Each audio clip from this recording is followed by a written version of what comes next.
From Yankee Stadium in New York, on a partly cloudy, warm July 4th afternoon, it's the Brewers and the New York Yankees in Game 1 of a 4-game series.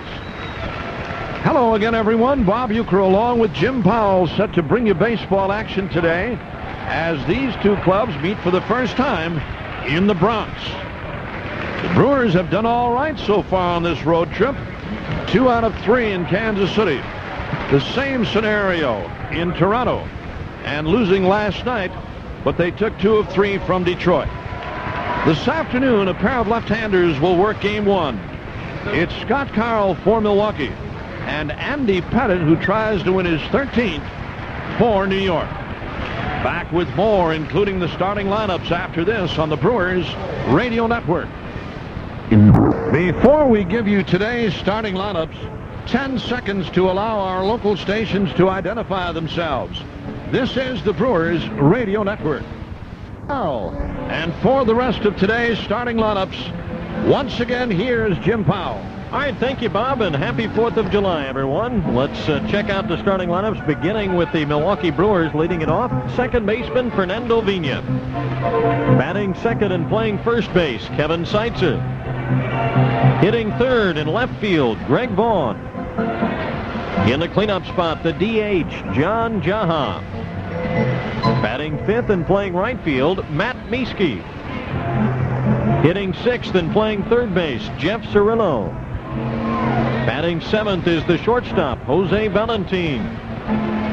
Hitting eighth in center field this afternoon, Danny Perez. And batting ninth is the catcher, Mike Matheny. Again, the lineup for Phil Garner today: Vina, Seitzer, and Vaughn, Jaha, Mieske, and Cirillo, Valentin, Perez, and Matheny. Now for Joe Torre and the New York Yankees, leading it off, third baseman Wade Boggs. Batting second and playing shortstop, Derek Jeter. Hitting third, right fielder Paul O'Neill. In the cleanup spot in center field, Bernie Williams. Batting fifth and playing first base, Tino Martinez. In the sixth spot, the DH, Ruben Sierra. Batting seventh and catching, Jim Leyritz. Hitting eighth, the second baseman, Mariano Duncan. And batting ninth for New York in left field, Gerald Williams. Again, the lineup for the Yankees: Boggs, Jeter, and O'Neill. Williams, Martinez, and Sierra. Leyritz, Duncan, and Williams. And a lineup cards being exchanged at home plate right now between Chris Chambliss, representing the Yankees, and Phil Garner, the skipper of the Milwaukee Brewers. That means the first pitch of the ball game is coming up in just a moment here on the Brewers Radio Network.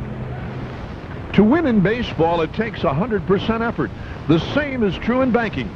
That's why the folks at First Financial Bank always give 100% effort. Whether it's to help you buy a home or car, save for the future, or get the checking account that's right for you.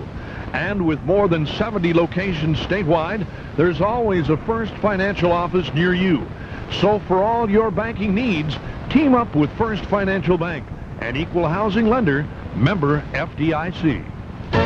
Yvonne's and the Brewers offer you a chance to make your baseball dreams come true. Take part in Yvonne's Brew Crew Weekend, August 16th, 17th, and 18th, as the Brewers face their biggest rival, the Chicago White Sox. Throw out the first pitch, exchange lineups with the managers, be a leadoff magazine writer, a sports photographer, or a ball boy. Win a chance to fulfill your dreams during Yvonne's Brew Crew Weekend. Pick up your official entry at the Yvonne's display and participating Roundy's member stores. Hurry and enter to win. Hey, something's burning. Oh, don't worry. Our range always does that. Really? And that banging noise? Just a little disagreement between my washer and dryer. Aha. Well, you know, through Saturday, everything's on sale during Sears Brand Central's home appliance and electronics sale, including all appliances, you know, ranges, washers, dryers. I'm listening. Plus, save on all electronics, including all TVs, camcorders, and VCRs, plus all computers and cordless phones, including top-name brands like Packard, Bell, Apple, AT&T, and more. Perfect. As soon as I mop up around the dishwasher, I'm on my way. Bose excluded. Ladies and gentlemen, in honor of this Independence Day, presenting the colors is the United States Marine Corps 6th Communications Battalion, from Fort Schuyler. And at the microphone behind home plate, please welcome Major Roseanne Scrignoli of the United States Marine Corps, who will sing our national anthem.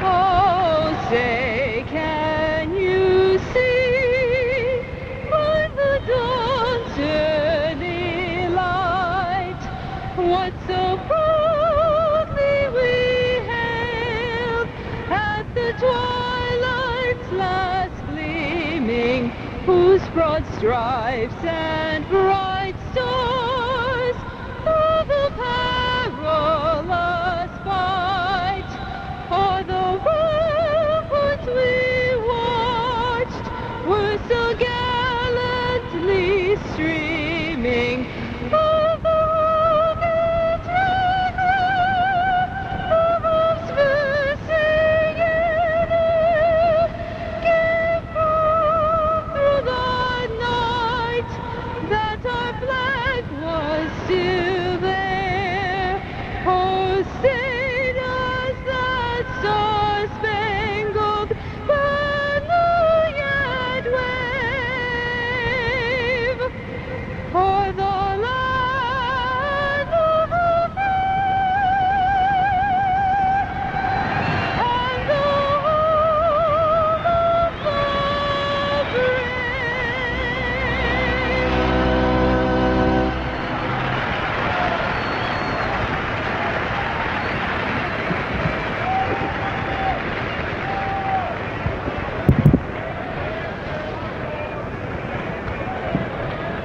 The singing of our national anthem from Yankee Stadium, and Milwaukee Brewers baseball is being brought to you in part by Miller Lite. When you've got the great taste of an ice cold Miller Lite, life is good. Your local Chrysler, Plymouth, and Jeep Eagle dealers. Hardware Hank. You've got a lot more going for you with Hank. Hardware Hank. First Financial Bank. More bang for your buck. Pick and save in your local Roundy member food stores. Saz's original and sassy barbecue sauces, they're the finest.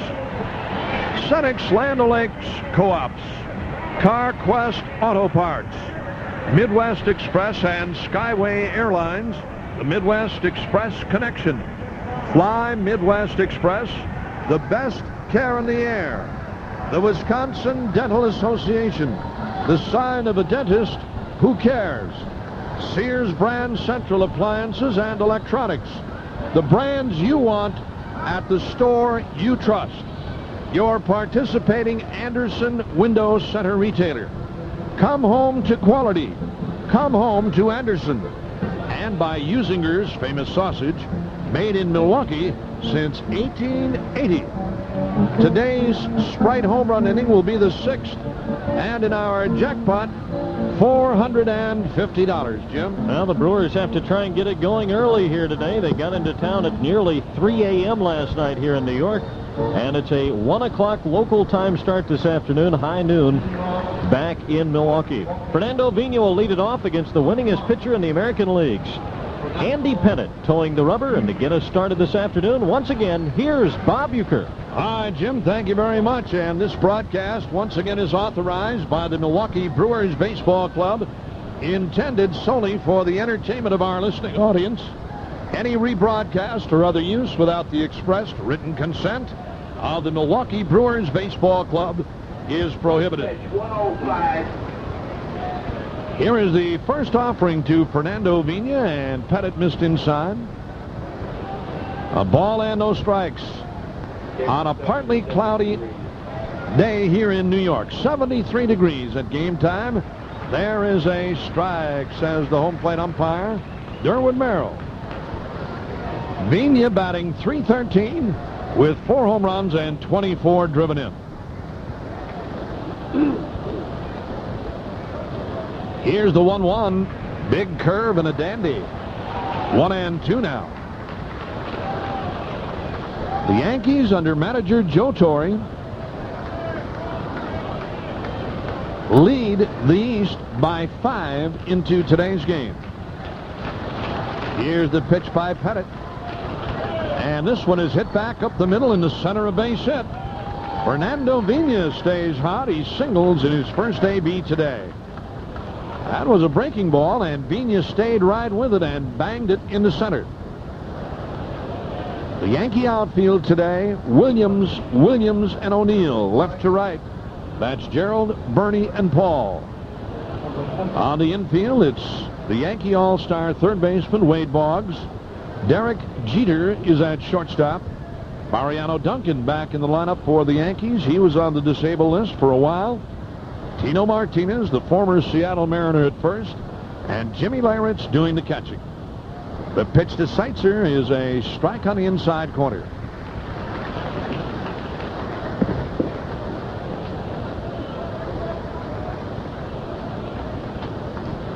Oh, and 1 on Kevin. Seitzer's average now at 356. Here's the pitch. A swing and a miss on a nifty changeup. And the backswing of Kevin Seitzer nailed Jimmy Leyritz. Leyritz reaching out to grab that changeup, and Seitzer came around and hit him on the back of the hand. 24-year-old left-hander Andy Pettit making his 18th start of the year. He's running the pitch instead of throw to first. You got to be careful for this guy. He has picked off 6 this year. He leads the majors.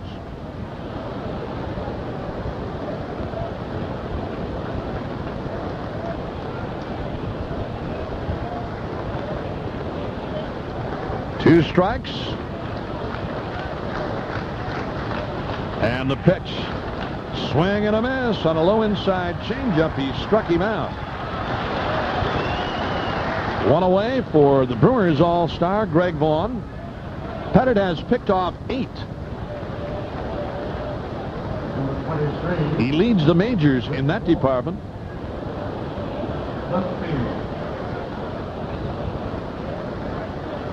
He led the American League a year ago with 12. And only Atlanta's Steve Avery picked off more last year. He had 13. Making his 3rd career start and 4th appearance overall against the Brewers. Again, a throw to first. Boy, I'll tell you, it takes a lot of heat off of a ball club if you've got a guy like Pettit, and especially a left-hander, because you see it happen so many times where individuals are so different in their styles. Here's another throw to first, and in their thinking as far as holding runners aboard. And with left-handers, I don't see any reason why every left-hander should not have a great move to first. They just don't practice it enough. But here's a guy that has a beauty. Very tough to get a lead against. The pitch, that's a ball outside. Pettit now with 72 strikeouts in 108+ innings of work. He will be featured in Philadelphia at the All-Star game this year. Here's the pitch to Vaughn. Swinging a drive in the left. It is playable, though, for Gerald Williams near the warning track to retire Vaughn. He got under that one a little bit. And there are 2 away for John Jaha, the DH. John Jaha.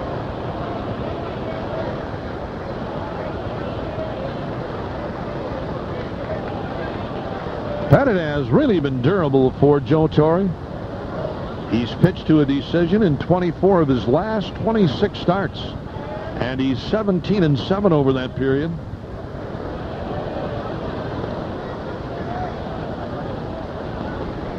Jaha swings and misses, 0-1. 10 of his starts this year have followed a Yankee loss, and over that time he's won 8 while losing only once.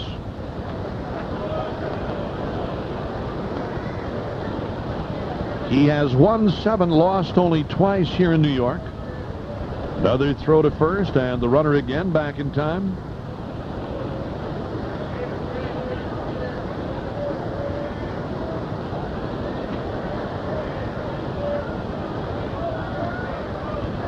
1 strike, 1 on, 2 outs.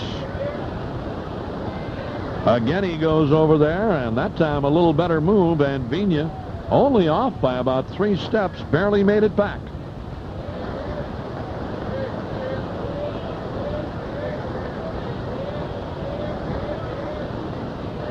John Jaha, 288 with 16 home runs, 64 driven in, and the pitch, it's a strike, 0-2.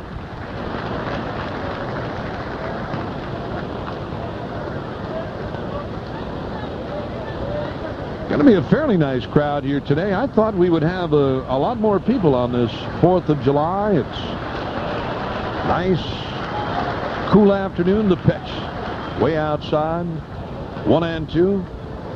Pettit with a very good fastball. He'll change speeds on that from time to time. Has a very nice curve that he will lose to a right-handed batter off the inside, down low and away. The pitch, there it is. 1-2. You lose that pitch coming in. I mean, you start your stride, and all of a sudden, boom, down it goes, low and inside, and you chase it. Seitzer did.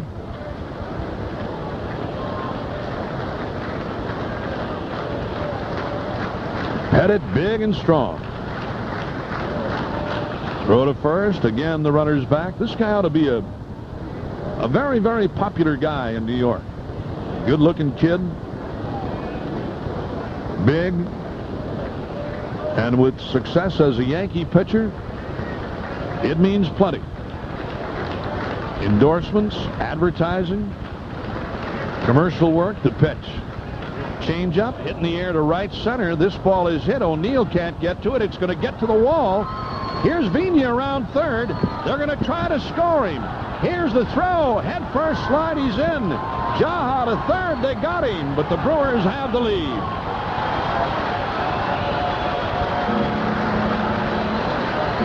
John Jaha with a double that Bernie Williams cut off at the wall at the 385 marker. He scores Vigna from first, and the Brewers have the lead. Jaha gets his 65th RBI of the year. A run, 2 hits, none left after 1/2. It's the Brewers 1 and the Yankees coming up. When your car or truck is in need of repair, stat, who are you going to call? Car Dr. Mike at Mike Service Center in Attico. Car Dr. Mike is the Marcus Welby of mufflers, starting at $24.95. He's the Ben Casey of brake jobs, starting at $24.95 with organic brake pads. And when it comes to a tune-up, Mike can revive your 4-cylinder engine with electronic ignition for as low as $26.95. Can anybody on ER do that? I don't think so. Mike Service Center will even pick up and deliver your car within the city of Attico. Stop by or call Mike Service Center at 623-3294 for an appointment. Superior Street, Attico. Truckers, Tomahawk Heavy Duty Truck Parts is your one-stop truck and trailer parts shop. Need custom-made hydraulic hoses? They do that. Or how about custom-designed mud flaps? They have them. Tomahawk Heavy Duty Truck Parts also specializes in school bus parts. So fleet operators, check with them for your school bus part needs, including exhaust systems. Tomahawk Heavy Duty Truck Parts. Business Highway 51 Tomahawk will not be undersold. Give them a call today at 1-800-333-4295. Special deliveries available. Call 1-800-333-4295. Thinking about a new motorcycle, ATV, or scooter? Think about Attico Yamaha, your neighborhood Yamaha full-line dealer. They have the entire lineup of new 1996 Yamaha ATVs, motorcycles, and scooters. Attico Yamaha also has a complete parts department, service group, and accessory division to meet all your riding needs. Attico Yamaha, Highway 45 Attico, your best source for motorcycles, ATVs, and scooters. If your house is buzzing because your screens are letting in too many winged pests, take them to the Glass Company. Your home will be cool and airy without the flies and mosquitoes. The Glass Company, Highway 45 on Attico's south side. The Brewers Radio Network station serving the Wisconsin Rapids area is WFHR 1320 AM. This summer, be a part of the Wisconsin Rapids area during its 4-day citywide festival called River Cities Fun Fest. Begins on Thursday, August 1st, and the parade will mark the finale on August 4th. Wisconsin Rapids, a community for everyone. Wade Boggs takes the strike from Scotty Carl. 0-1 on the Yankees all-star third baseman. Hitting .337. The pitch, bullseye, and it's 0-2 on an inside corner fastball. Scott Kyle trying to win his 9th of the year. Here's a guy that could have been picked for the All-Star game along with the Brewers' Ben McDonald. Swinging a bouncer to Vigna. Easy play for Fernando to retire Boggs. 1 up and 1 down. Here's Derek Jeter, the Yankees' fine young shortstop. Down on the field before the game, looking at the surface of the infield. They've put down a new infield here at Yankee Stadium. The grass cut much shorter.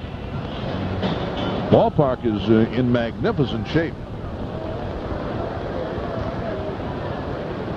The infield grass here at Yankee Stadium is normally left a little bit higher than it is now as far as the cut goes, but cut fairly short as this series starts.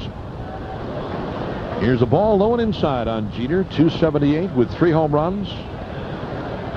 The pitch, swinging a drive to left. It's playable for Vaughn. In the corner, 2 down.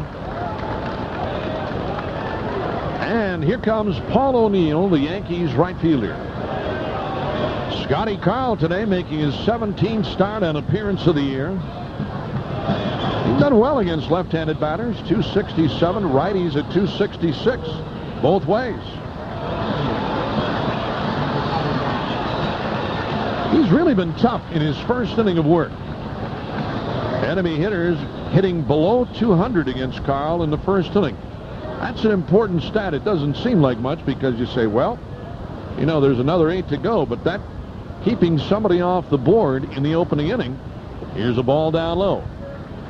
1-0 is certainly a confidence builder, and especially when you come in here and you have an early lead, 1-0 with 2 outs. Here's the pitch to O'Neill. Swinging a drive to right. This game's tied.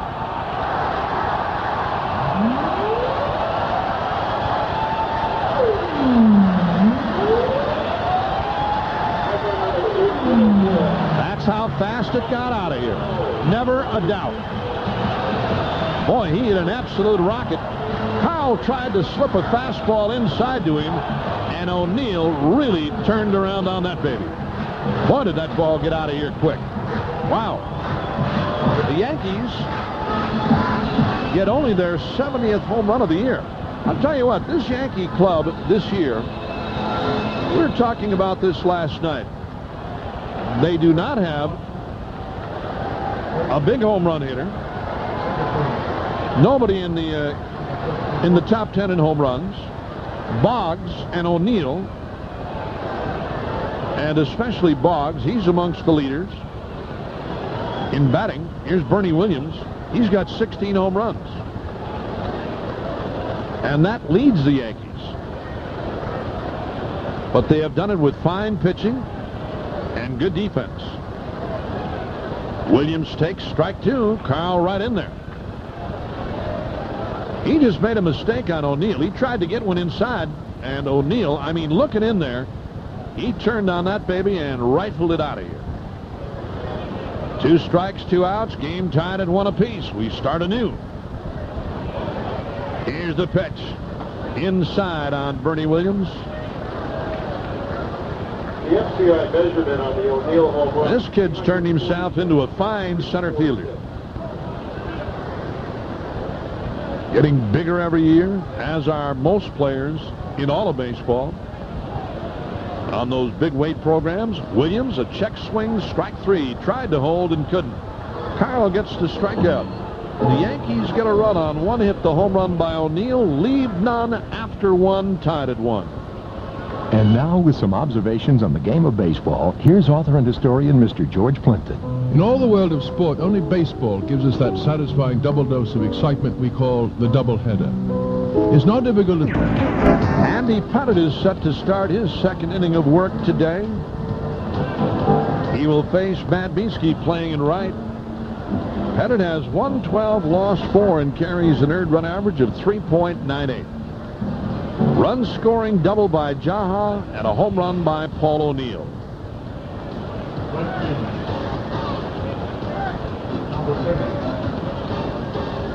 Former teammate and roommate Joe Torre took over the Yankee manager's role on November the 2nd of 1995.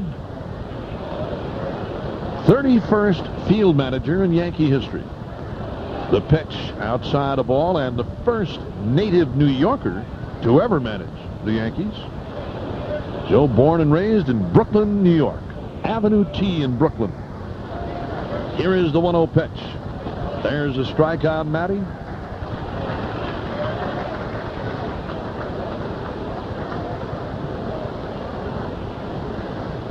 Matter of fact, Joe became a new papa in December. Let's see. No, it's in here someplace. December the 14th. The date. Joe and wife Allie. 2 balls and a strike on Matt Mieske.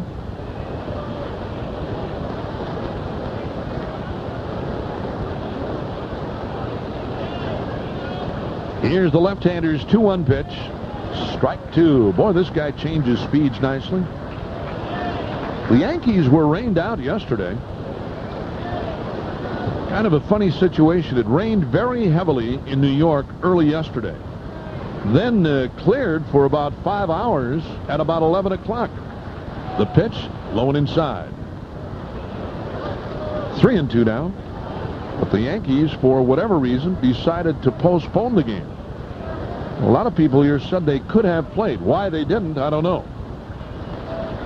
The pitch, swinging a smash, fair down the left field line, bouncing off that lower railing out there, getting by Gerald Williams, and Mieske's going to hold at second with a double.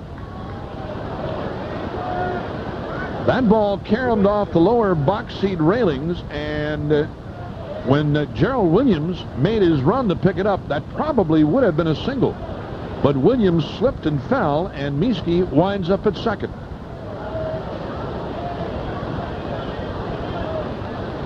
It's another double for the Brewers. $100 for the cap fund today, courtesy of CarX Muffler and Brake Shops, for every Brewer double. When Williams went to pick that ball up, he slipped and threw up a divot. Took up a chunk of grass. Now Cirillo bounces one to short. Mieske was almost caught off second, but Jeter plays for Cirillo. They retire him at first on a ball that Cirillo tried to hit to right, but got out in front of it too much.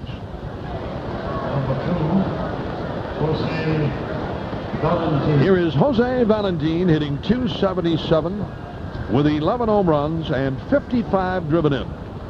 The Brewers are 2-0 against the Yankees this year. Here's the pitch. Valentin rolls it foul. The Yankees won 6 of 11 in '95. Brewers split 6 here at the stadium last year, and the Yankees took 3 of 5 in Milwaukee.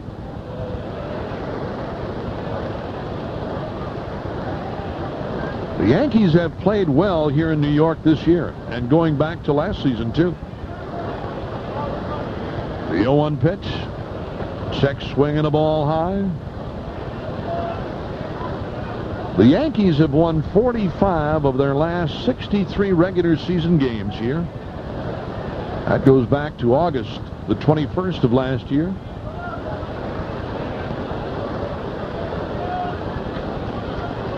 The pitch. Inside corner, that's a strike. They have not lost a season series here since back in August of last year.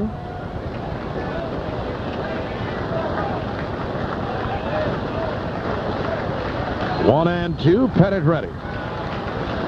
Here's the pitch. Curveball, broken bat ground ball, hit to Jeter. It's cut off by Boggs. His throw is late, and Valentin's going to have an infield single with Mieske moving to third. Broken bat single for Valentin, and he beat the throw with a head-first slide. Matter of fact, Boggs had a little trouble avoiding Cirillo, or I should say, Matt Mieske, and vice versa. Mieske ran right in front of him, and I don't think had he gone around the other side of Boggs, Wade would have had any kind of a better play. All right. Here is Danny Perez in his first Major League start, playing in center field in New York City. And facing one of baseball's best pitchers.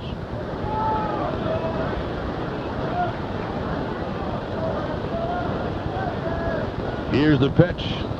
That's down low on Perez. A ball and no strikes on Danny. First Major League appearance. Came in that series in Toronto, and his first Major League at bat. He bounced to third. Here's the pitch to him. Swinging a fly ball, right field side, slicing foul and out of play.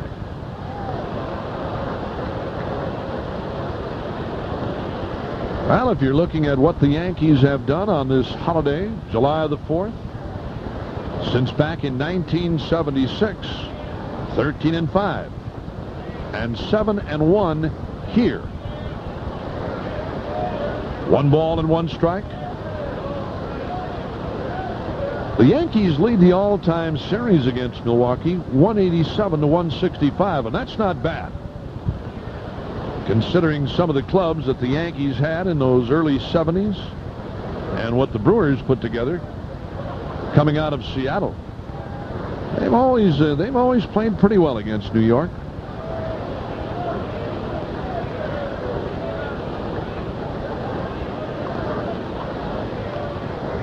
Talking about Wade Boggs and his all-star appearance this year, he's going to be joined by Andy Pettit. The pitch, swinging a pop-up.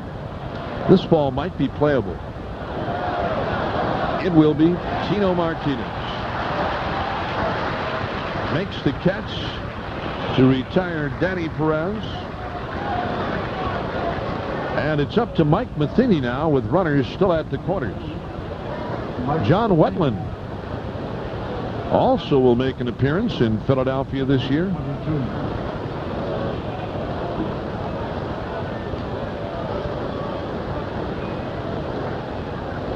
Well, let's see if the Brewers can come up with one of their patented 2-out base hits.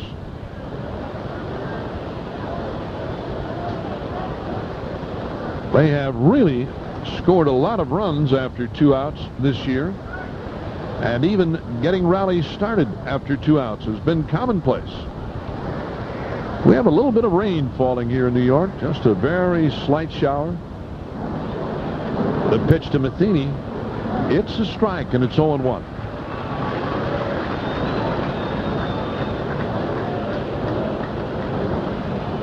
Tomorrow it's Dwight Gooden against Ricky Bonas. He was scheduled to start that rained-out game yesterday. The pitch with the runner going. They've got him picked off. Here's Valentines trying to stay in a rundown. The throw to the plate in time to get the sliding Matt Mieske. They tried the double steal, and it didn't work. 1-3-4-2 is the scoring on Mieske. No runs, 2 hits, 1 left after an inning and a half. It is still tied at 1 apiece. Goal Line Golf in Schofield asks, wouldn't it be cool to mix golf and baseball together? And the pitch.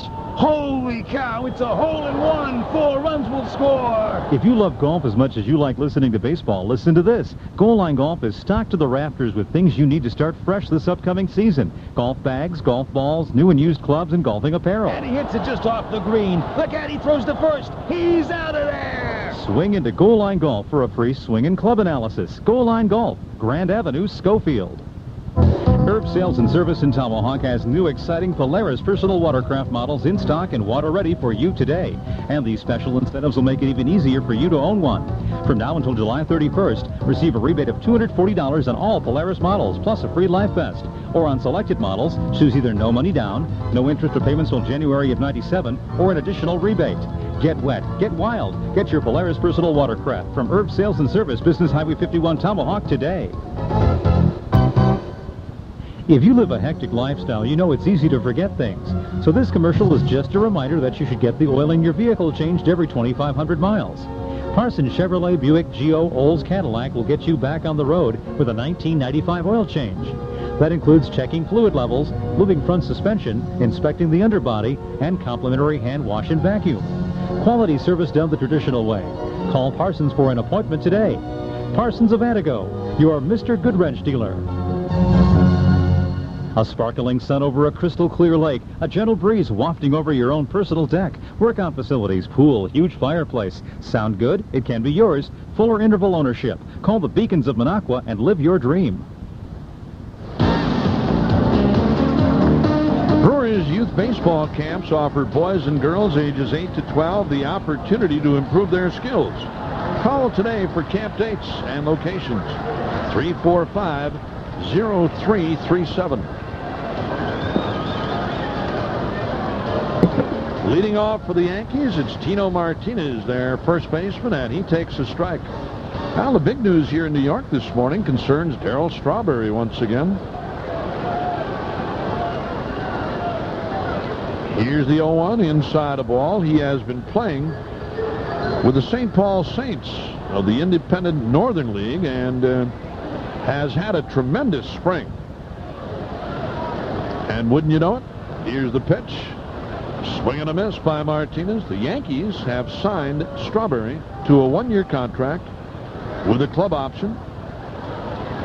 And the story says for a reported $1 million. Here's the 1-2 pitch. Instead, Martinez backed out.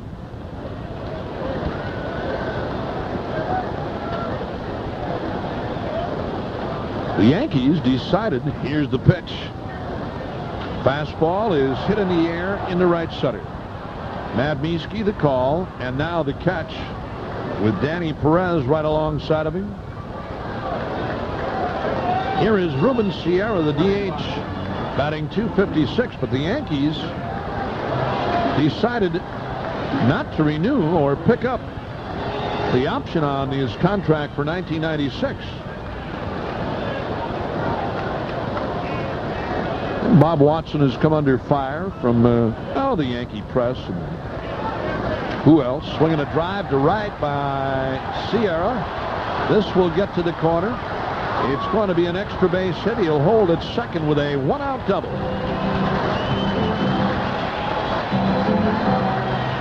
A lot of people thought that Bob Watson was trying to sign Strawberry a couple of weeks ago. The signing instead comes on the birthday of Yankees owner George Steinbrenner. And he was the man that was responsible for bringing Strawberry back to New York last year. I tell you, he was having a heck of a season in the Northern League, and it's nowhere near what he's going to see here, but he was hitting .435. 18 home runs. Hit 10 home runs in his final 10 games there. Jimmy Leyritz now takes a strike, 0-1. Strawberry finished last year with the Yankees, but he was nowhere near the player that he was a couple of years back. And even going back further than that, the pitch. Leyritz takes one down low. Well, the Expos suffered a tough blow. Lost first baseman David Segui. What a year that guy was having. 6 weeks with a broken right thumb. And the Expos chasing the Braves. A strike on Leyritz on the inside corner.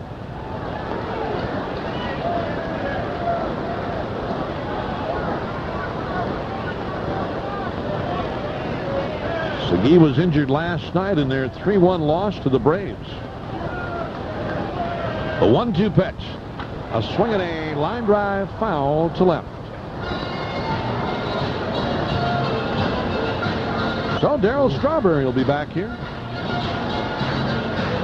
He has been beset by many, many problems on and off the field.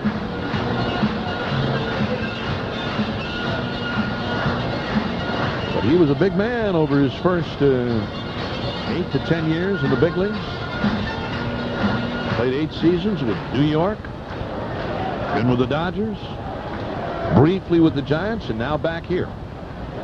Leyritz and the 1-2 pitch. Swinging a bouncer, hit towards third. Cirillo gobbles that one up and throws him out. And with 2 away, here is Mariano Duncan. Duncan's hitting .295 with 3 home runs and 24 driven in.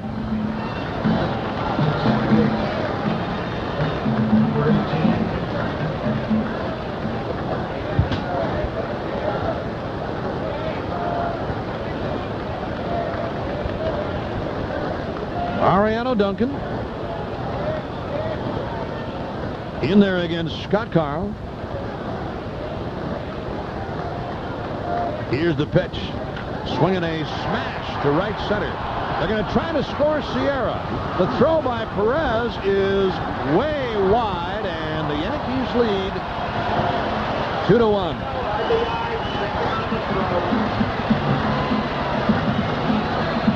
Mariano Duncan winds up at second on a very bad throw from Danny Perez. I'll tell you what, that ball was hit hard enough where Perez had a definite play on Sierra, who is not the fastest of runners. He made a good charge on that ball and then came up throwing, but threw way high over the cutoff man's head. And a good throw would have had a play on Sierra, definitely. And again, with no chance to cut off the throw, Duncan winds up at second, and it's 2-1 New York. Throw back to second, and the runner is back. Pickoff attempt by Scotty Carl. We were talking earlier about the Yankees and Andy Pettitte, who leads the major leagues with 8. The Yankees have picked off 17 this year. That's tops in the American League. The Expos lead overall, swinging a bouncer, hit to short. Valentine has that one, and the inning is over. The Yankees get the lead. 1 run, 2 hits, 1 left. After 2 complete from New York, it's 2-1 Yankees.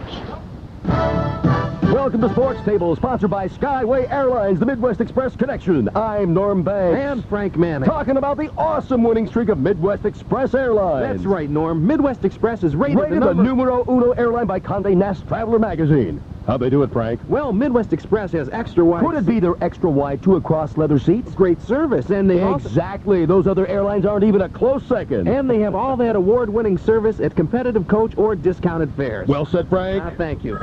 We seem to have a caller, Norm. You know, Skyway Airlines gives you easy, hassle-free... Mike Matheny leads it off for the Brewers. He's behind 0-2 and hits the next pitch high in the air to left, but it won't. Williams out there makes the grab, and there's one away. Steady light rain now falling here at Yankee Stadium. It was partly cloudy through the morning, and some heavier clouds rolled in here in the early afternoon. Rain still not expected to be a big problem today in New York, but the ball game was washed out yesterday. This does not really impede play a whole lot, just a minor inconvenience. Fernando Vina singled and scored his first time. The pitch by Pettitte. Curveball inside, ball 1. Boy, is Andy Pettitte a good-looking young pitcher. This guy's got prototypical size. 6'5", 235 pounds.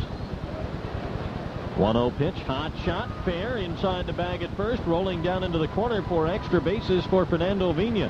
Paul O'Neill will get the ball in the corner. Vina rounds second and holds on now with a long double.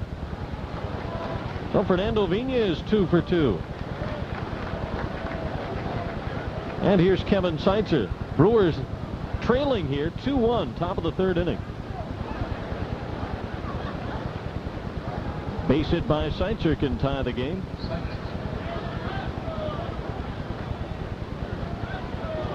Seitzer fanned his first time against Pettitte. He could not figure out that curveball. Pettitte's got a good one.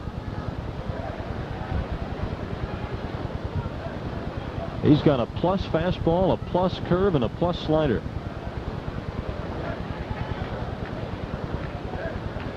The stretch and the pitch to Seitzer right through there for a strike. That was the cut fastball.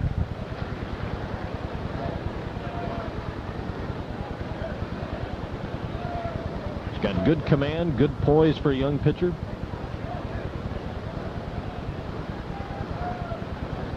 When dealing with Seattle, the Yankees had their choice, either deal Pettit or Hitchcock. They had two good-looking young lefties. Ground ball hit left side, gets past Jeter for a base hit. Vigna will be held at third despite Gerald Williams bobbling the ball out there. And the Brewers have runners at the corners with one out for Greg Vaughn. Chris Bando had already thrown up the stop sign when Gerald Williams overran the ball a little bit. Hit his glove, stopped there in the grass. He ran on by a step and then went back and picked it up. Brewers have 6 hits off Pettit so far. Pettit 8th in the American League in ERA coming in, and 1st in wins with 12.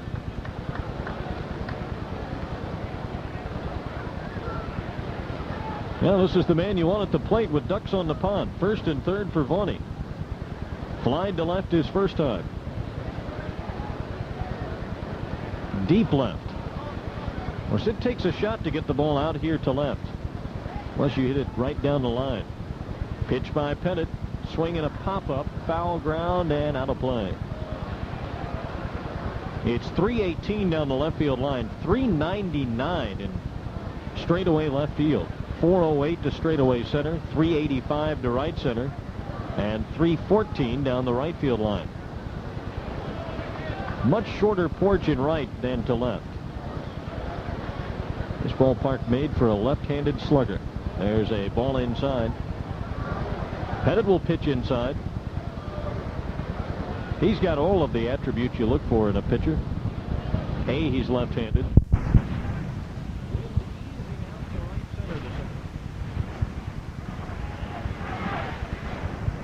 One away for Derek Jeter. Fine-looking young rookie for the Yankees. Jeter at 278 and rising. 3 home runs, 36 RBIs.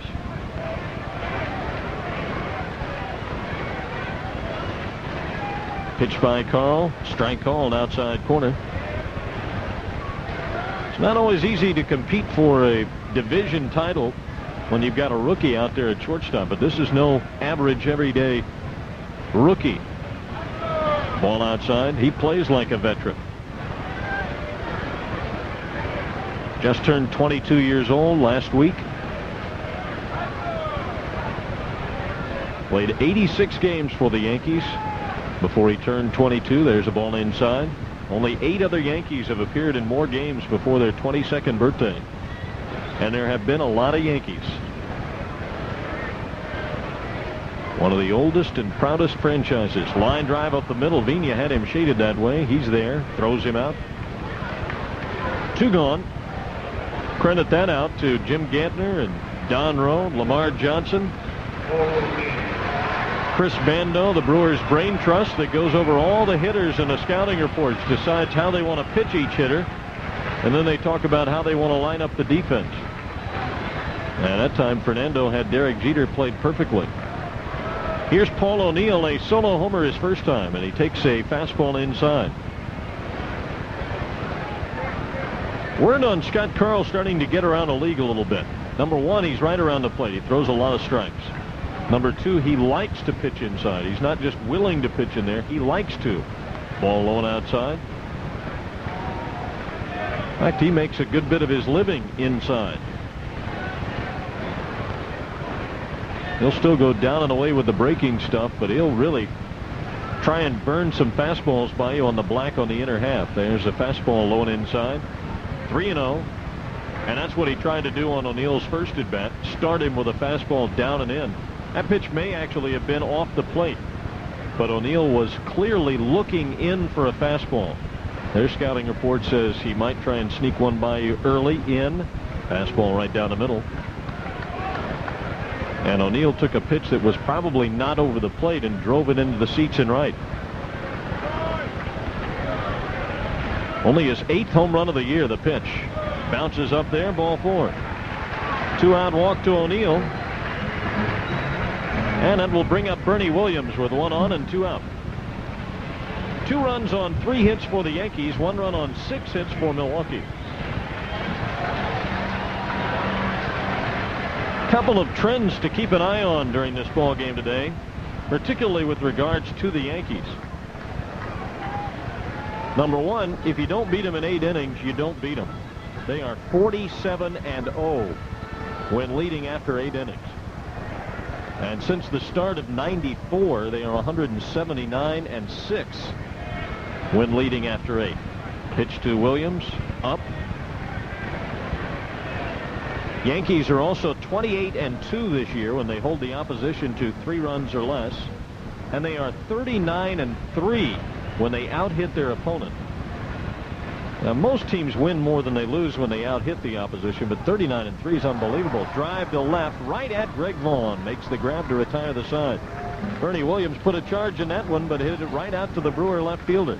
No runs, no hits, and 1 left. At the end of 3, it's New York 2 and Milwaukee 1. From where I'm sitting, tell you life ain't bad. At my local bar. John leads off the 4th for the Brewers, trailing 2-1.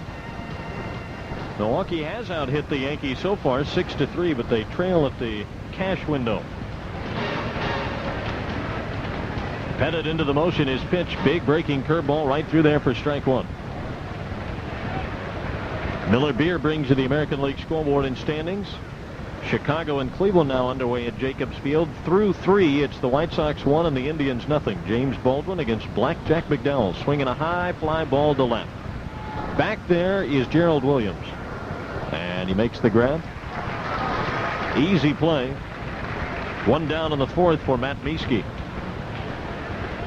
Boston at Baltimore later this afternoon. That's Wakefield against Messina. Also this afternoon, California will be in Oakland. That's Jason Grimsley against Steve Wojciechowski. The other games in the American League are tonight: Kansas City at Minnesota. Toronto is in Detroit. Seattle is at Texas. Yankees leading the East by 5 full games on the Orioles. Pitch to Mieske. Curveball strike. He likes his curveball. He'll throw it at any time.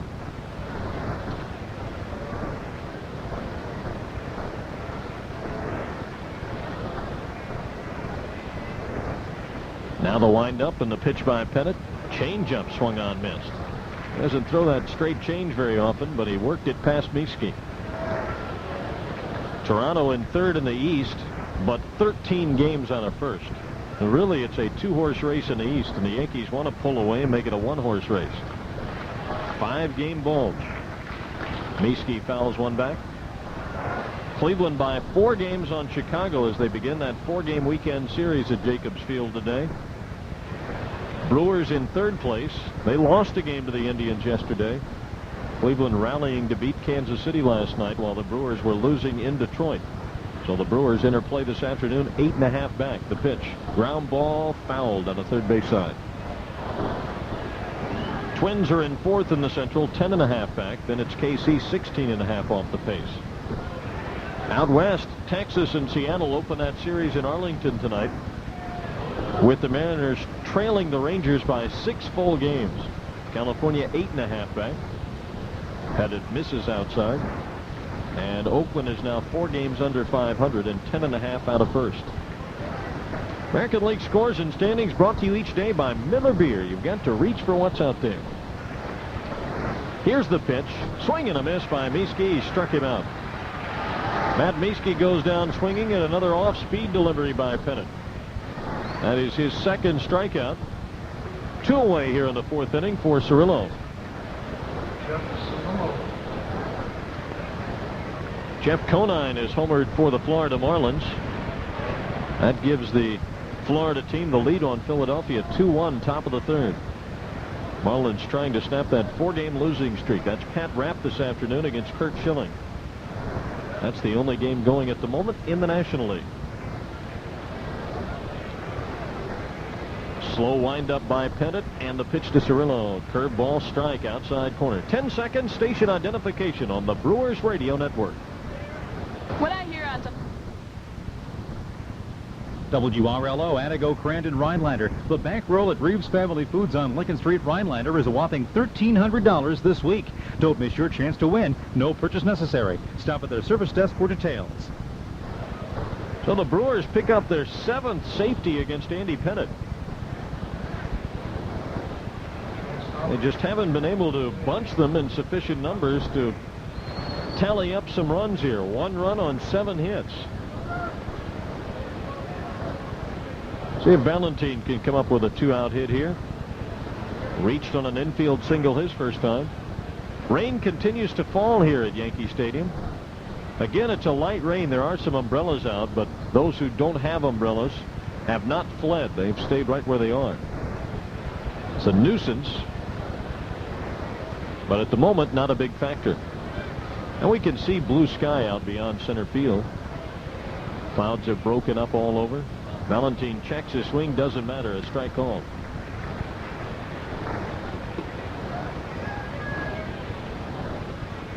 Jose had 3 hits in last night's game at Detroit. And he's 1 for 1 so far today. His average back on the rise again. He's at 279, 11 homers, 55 RBIs. Looks at a curveball low. Brewers would love to get Cirillo down into scoring position here with 2 down. But as Bob mentioned before, this is a tough guy to run against. Leading Major League Baseball in pickoffs this year, and he led the American League last year. Swing and a miss at an off-speed breaking pitch. 1-2 on Valentine. On deck is Danny Perez. 2-1 Yankees, top half of the 4th. Cirillo gets his lead. And the pitch. Missed inside. 2 balls and 2 strikes.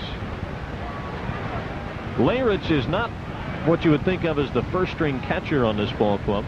But with Pettitte going, as close as he keeps base runners, you can get a little more offense by sticking Jim Leyritz in the lineup. Throw to first not in time. That was close to a balk move there. Pettitte stepped about midway between first and home. You're supposed to step directly toward the bag. Joe Girardi ordinarily catches for this team. Leyritz fills in from time to time. The pitch. Swinging a foul back by Valentine. Out of play. Back into the lower seats here at Yankee Stadium. Really a surprisingly small crowd at Yankee Stadium today.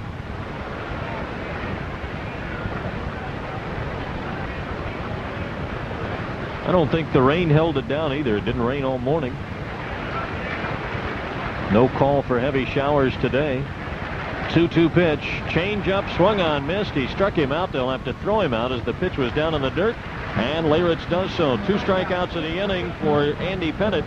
3 in the game. No runs, 1 hit. Another man left stranded. At the end of 3.5 at Yankee Stadium, it's New York 2 and Milwaukee 1.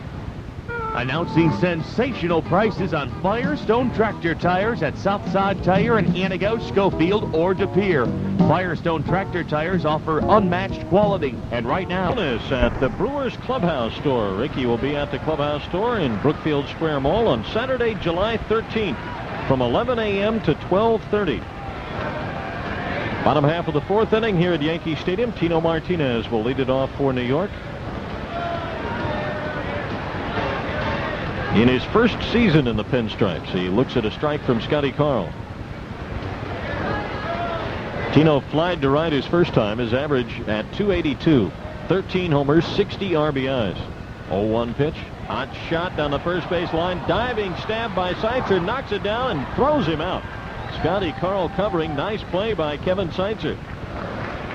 That would look like an extra base hit when it left the bat. A line drive right down the first base line. There's some of that third baseman in Kevin Seitzer coming out on that play. 3-1 on the putout brings up Ruben Sierra. Opposite field double his first time, later scoring. Sierra's a guy who's trying to get his career back into full motion again. There's a ball low and outside. He fell under the influence of some of the big weightlifters in the game, following a trend in Major League Baseball. Drive to left center. Long run, Perez. Vaughn going over. Greg Vaughn on the warning track makes the grab right in front of the 399 mark. Nice play by Greg Vaughn with Danny Perez bearing right down on top of it. 2 away here in the 4th inning, and it brings up Jim Leyritz. Sierra hit the weights like a lot of guys do, and he got too big. He got big to the point where he couldn't hit anymore. He went from a guy that was hitting between 25 and 30 home runs a year for the Texas Rangers when healthy. Went to Oakland. All of a sudden he was a 233 hitter. And never hit 25 home runs and hasn't since. And 19 home runs last year. There's a ball outside. Check it, that's a strike. Says Durwood Merrill, it's 0-1. Light rain continues to fall here at Yankee Stadium. Carl kicks and lets it go outside. Scott Carl's been battling a sore toe. He's got turf toe on his left foot, his push-off foot. And they built a special shoe for him to try and relieve some of the pain. It's helping some. Swing and a miss by Leyritz.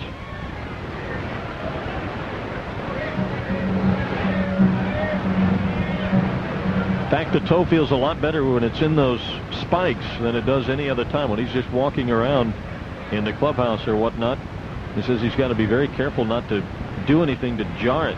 Looping liner to center. Perez coming on. Sliding in center. He makes the grab. Nice play, Danny Perez. Couple of good plays defensively by the Brewers outfield, and the Yankees are gone in the 4th. 1-2-3 at the end of 4. It's New York 2 and Milwaukee 1.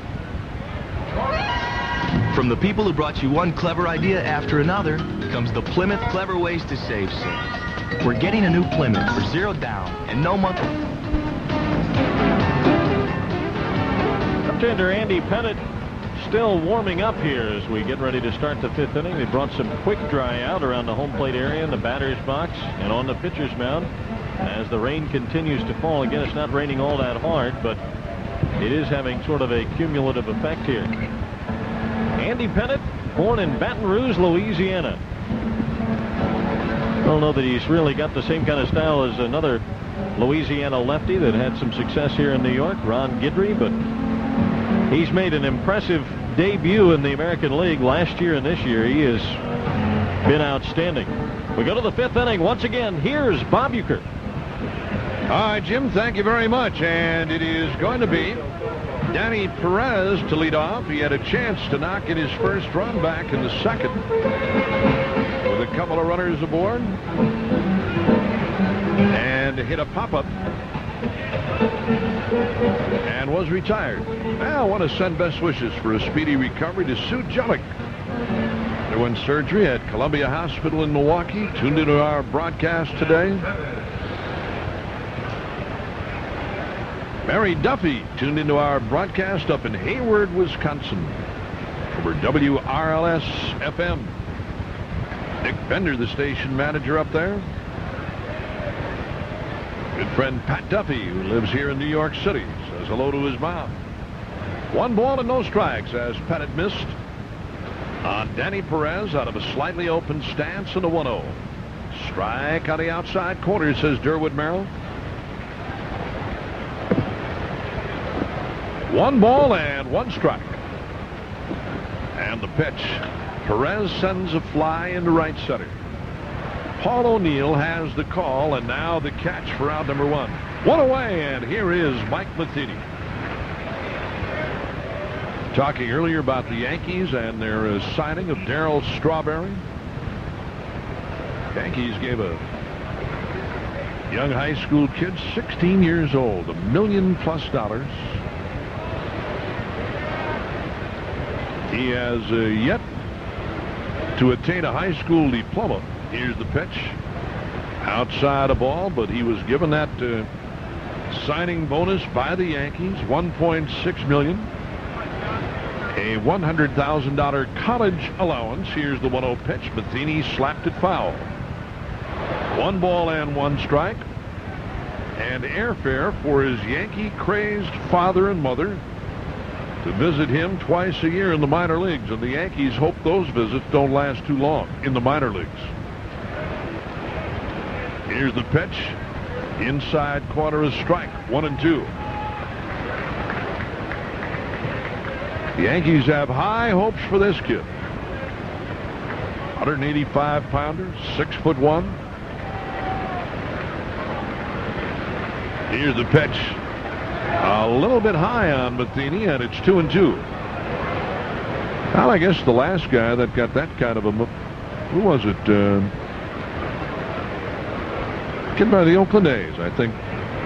Talking about $1 million as a signing bonus out of high school. Swinging a pop-up by Matheny. And Boggs has a play in foul territory. 2 down. The youngster that we're referring to is Todd Van Poppel when he was signed by the A's for $1 million bonus out of Arlington, Texas. High school right-hander. And this kid is not out of school yet. So somebody really likes this kid. Jackson Melian from Venezuela. Puerto La Cruz, Venezuela. Fernando Viñas, the batter. He's 2 for 2 today and has scored the only Brewer run. Takes one inside a ball. He was here at Yankee Stadium to give New York a look over. Big kid though at 6'1". The pitch, curve inside, 2-0. It's a lot of bucks for a 16-year-old kid, isn't it? Yeah, a funny story about Melian. Last year, when he was 15 years old, teams began to come in. They saw his potential at that time. Here's the 1-2 pitch. It's a strike. I should say 2-1 pitch. That's a strike. It's been reported that the Atlanta Braves made an under-the-table deal for Melian at that time and offered him $1 million when he turned 16 that they would sign him. I heard about this kid last year, swinging a drive foul. Heard about him last year, and I mean, well, you know, he's got to be something to have the kind of interest that clubs have shown in him, and to come up with that kind of money. You knew he had to be a heck of a prospect, but it's happened before where high school prospects and high school signees are not what they are thought to be. Swinging a foul by Viña. And it may happen with this kid, but he looks like he's a bona fide big league player. I always get a kick out of these kids or their parents or whatever, when they say the money is secondary. Right, yeah. Sure. 2 balls, 2 strikes. Well, why didn't he come for nothing if the money is secondary?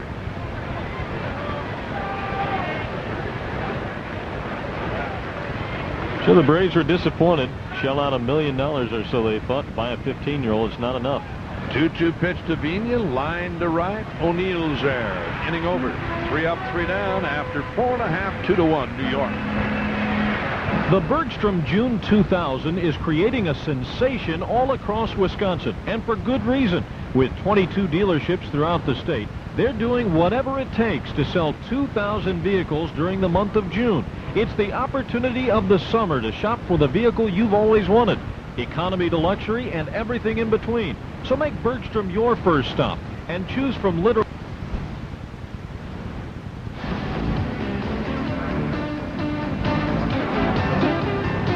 Well, the advanced ticket window at County Stadium open today from 11 a.m. to 3 p.m. Still have time.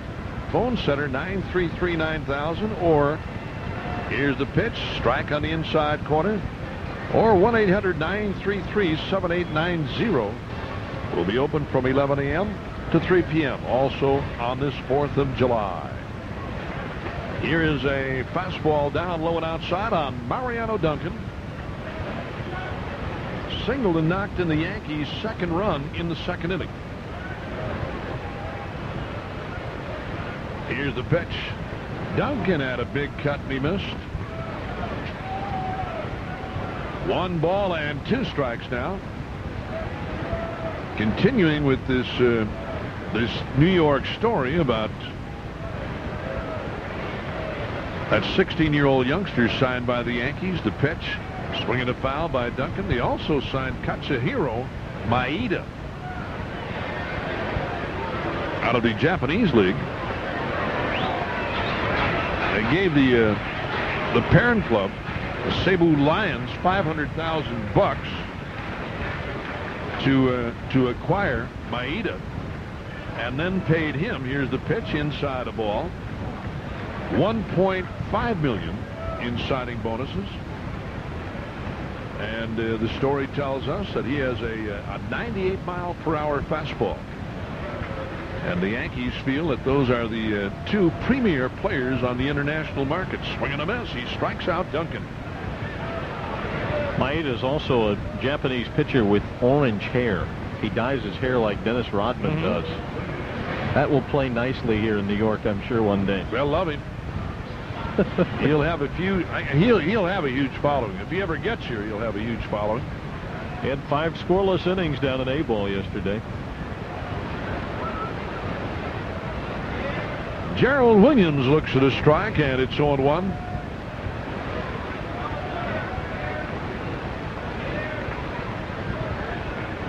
They talked too about this, the pitch, swinging a line drive, hooking foul by Williams. Melian was a very promising swimmer out of Venezuela. Could have gone, maybe, well, who knows? You know, I mean, they can talk all they want about how fast and how good a guy is, but they did think he was good enough to be an Olympic prospect as a swimmer. The pitch, outside a ball. I mean, this kid's got a personal trainer already, and I'm sure a lot of that has come through the good-heartedness of the New York Yankees. Swinging a looping line drive, falling for a base hit in center. Gerald Williams hit a pretty good pitch that time against Scott Kyle. 1 on, 1 out. Here's Wade Boggs. But you know, it gets a little touchy when you talk about all of these clubs going to other countries to sign these youngsters, kids who are still in high school, and you kind of wonder what the kid's high school career is going to be following the kind of publicity that they receive, and if their studies are going to suffer, if they're just going to get by, if even they can buy their way through a high school diploma. You know, I mean, really, that's the way I feel, but they can sign them at 16 years old. Be tough to focus on gym class with $1.6 million in your pocket. Or the cafeteria. Here, this is for the whole year. Don't bug me anymore. Milk for everybody. Throw to first by Carl, and the runner is back.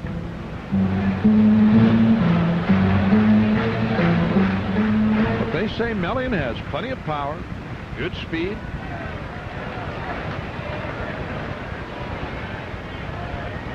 Boggs 0 for 2 today, and the pitch bounced over the head of Seitzer, but foul down the first base side.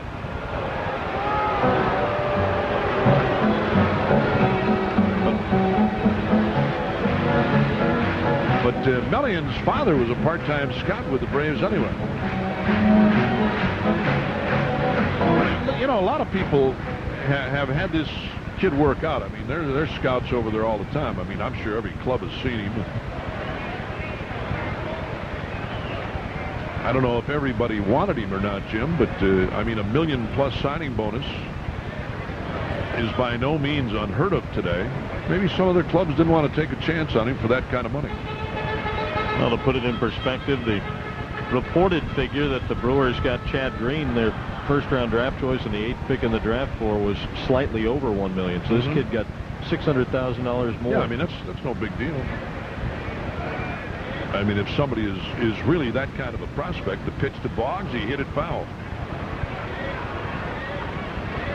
But they were Yankee fans anyway. I think, you know, maybe no matter what somebody else may have come up with, Jim, as far as a signing bonus go, I think they pretty well had their minds made up. They wanted to be Yankees, and they are. But he's working out in Tampa. Swinging a bouncer. Seitzer's got it. 2-1. They got a chance for a double play, and they did. Beautifully done. 3-6-3 to retire Boggs. No runs, a hit, none left after 5. 2-1, New York. Okay, I see a lot of damage here. What happened? It was awful, man. Just the facts. Well, we were just watching TV when there was a knock on the door, and there was this 8-foot gorilla. 8-foot gorilla? Yeah. Home run innings, 6th inning. Top of the 6th, 450 an hour jackpot for Joyce Sharf. A home run here. And a phone call within the hour. As Seitzer fouls is worth $450. 414-799-1620. And Joyce Sharf, wherever you're from, our engineer Ken Sommerfeld is where? Pelican Lake, Wisconsin. Swinging a foul by Seitzer, and it's 0-2.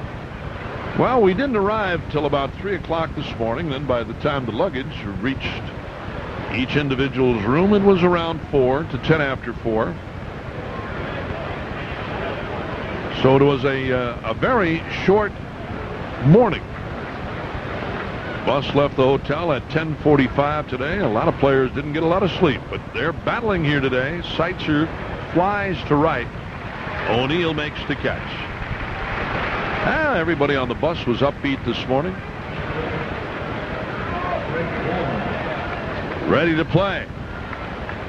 There's no sense in moaning and groaning and grumbling because it happened and you got to do it. The other day into Toronto at about 4 in the morning, 4:30 by the time he got to bed after 5, but that was a night game. Bus ride to Detroit, about 4 hours, 4:15, and an early morning arrival today. Greg Vaughn swings and fouls, but as I said, everybody's in the same boat. I was talking with Joe Torre today, and he said, I couldn't believe you guys were playing a night game last night. And I said, well, I didn't know we were playing a day game until a couple of days ago here. I thought we were playing a night game because of the, 4th of July and fireworks, but that all takes place downtown. Here's the 0-1 delivery. Vaughn fouls again. Phil Garner asked me today, he said, you going to see the fireworks show tonight? I said, where is it? He said, down along the river. I said, are you going? He said, yeah. I said, yeah, I'll look for you down there. What time are you going to go? He said, about 7. I said, good, I'll be around. Yeah, I'll be around.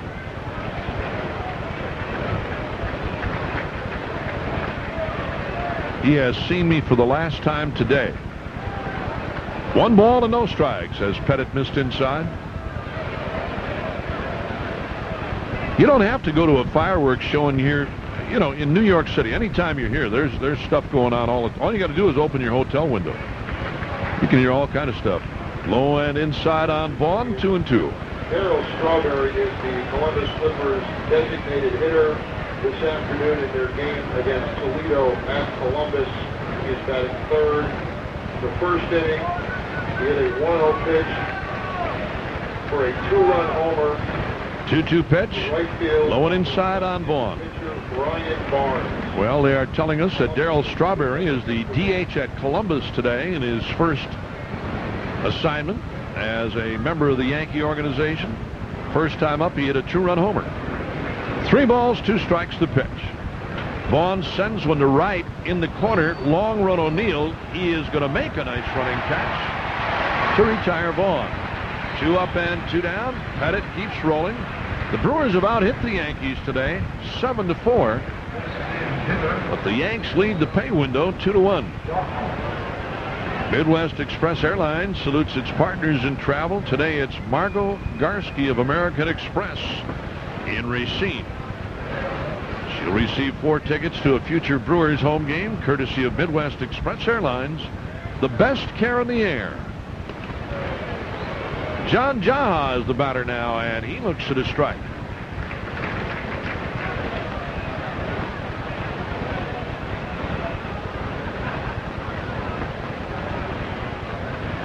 And the pitch by Pettit. Jaha fouls out of play, and it's 0-2. We were talking earlier about the Yankees' rainout yesterday in a game that a lot of people thought they could have played.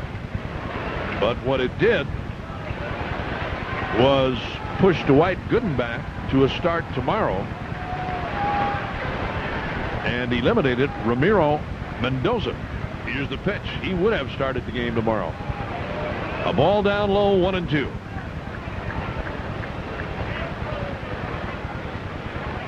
Pettit probably will start the All-Star game in Philadelphia. Jaha taps it foul.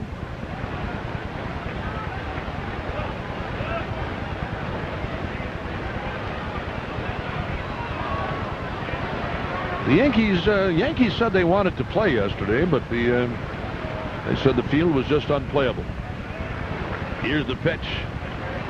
Inside a ball on J.J. You know, if they get David Cohn back here, Jim, this could be a very formidable pitching staff. And again, I don't know if Cohn's going to come back and pitch well this year or not. The Yankees think he will. Joe Torre does. Here's the pitch. Got him looking. Jaha called out on strikes, and he's upset at that call by Derwin Merrill. It was around the inside part. 4 strikeouts now for Pettit after 5.5. 2-1 New York. If you've got 30 seconds to listen carefully to this ad, you'll learn how to save hours of valuable time each week. Here's how. Let Quick Wash at Attigo do your laundry for you while you're at work. Just drop off your laundry at Quick Wash. They'll wash, dry, and fold it. Then pick it up later that afternoon or evening. Letting Quick Wash... The Brewers' Wives Annual Tailgate Party is Friday, July 19th to benefit the Sojourner Truth House, including an auction of one-of-a-kind Brewers memorabilia. Tickets are available by calling 414-643-1777. And the deadline for ticket sales is Sunday, July 7th.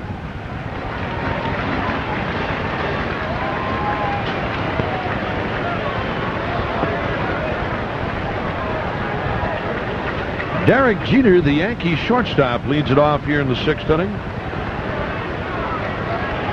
O'Neill next, then Bernie Williams.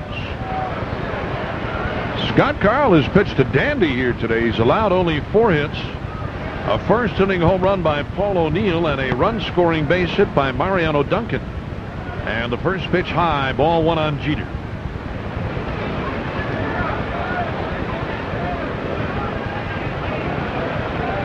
Carl winds, and the pitch. Swing and a miss on a nasty little breaking ball down low and inside.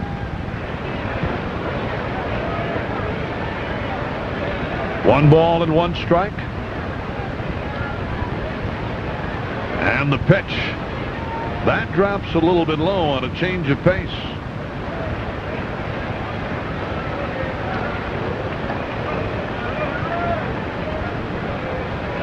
Two balls and a strike. Here he comes. That one's high. 3-1 now. And Carl, for the most part, has pitched from in front today. The Indians lead the White Sox. In that big series at Jacobs Field, it's 2-1, and they're in the 6th inning. The pitch. Swing and a foul. 3-2 on Jeter. Chipper Jones had a big day yesterday. He'll be at the All-Star game in Philadelphia, Veterans Stadium, on Tuesday evening. And the pitch. Swinging a foul again by Jeter. That kid's really a good-looking player. Chipper Jones. Braves find third baseman, a switch hitter. 3 balls, 2 strikes. Astros and the Cardinals in that Central Division. Swinging a foul again by Jeter. St. Louis trails by 1 to Houston. Braves by 4 over Montreal. Dodgers lead the Padres by 1, who are starting to regroup.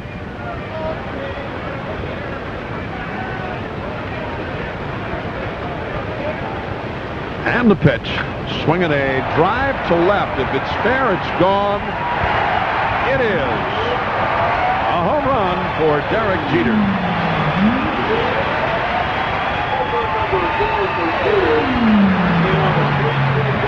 His 4th home run of the year, and it's 3-1 New York.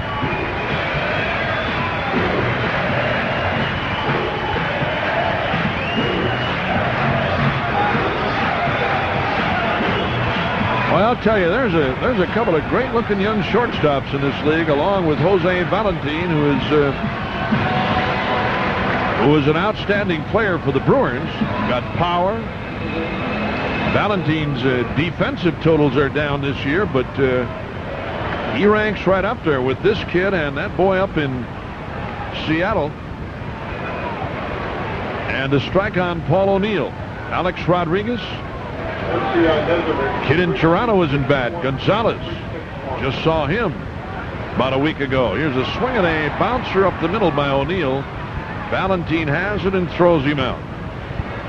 But when you look at those 4 kids, I'll tell you, they are talented, very talented. I like that kid up in Seattle. Man, he's going to be a big kid, too. And, you know, this guy here, Derek Jeter's got a chance to grow. But that boy up in Seattle is really going to be a player. He's putting up really mind-boggling numbers. He's got about 17 home runs now. Yeah, he's on a pace to hit over 30 home runs, driving a bunch. He's hitting almost 350. And he can play some defense. Yes, he can. He got a great arm. I remember the first day I saw that kid in the ballpark up there, Jim, a couple of years ago when they brought him in to work him out. Boy, you talk about, you know, impressing people. You look at guys like that, you know right away, this guy's going to be a player. He's 20 years old. Mm-hmm. Yep. 1 strike on Bernie Williams with a run in and 1 man out. Here's the pitch. Williams sends a bullet past a diving Jeff Serrano. There's a guy that's having a fine year for the Yankees, Bernie Williams. Hitting .333, 16 home runs. That leads the Yankees. That's rather surprising, 16 to lead. But he's turned himself into a heck of a player. Now Tino Martinez. It's the Yankees leading 3-1. We're in the 6th inning.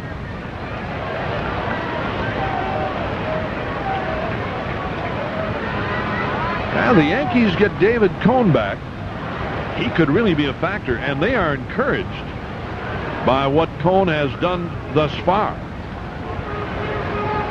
He started throwing about a week ago, 10 days ago, and they fully expect him back.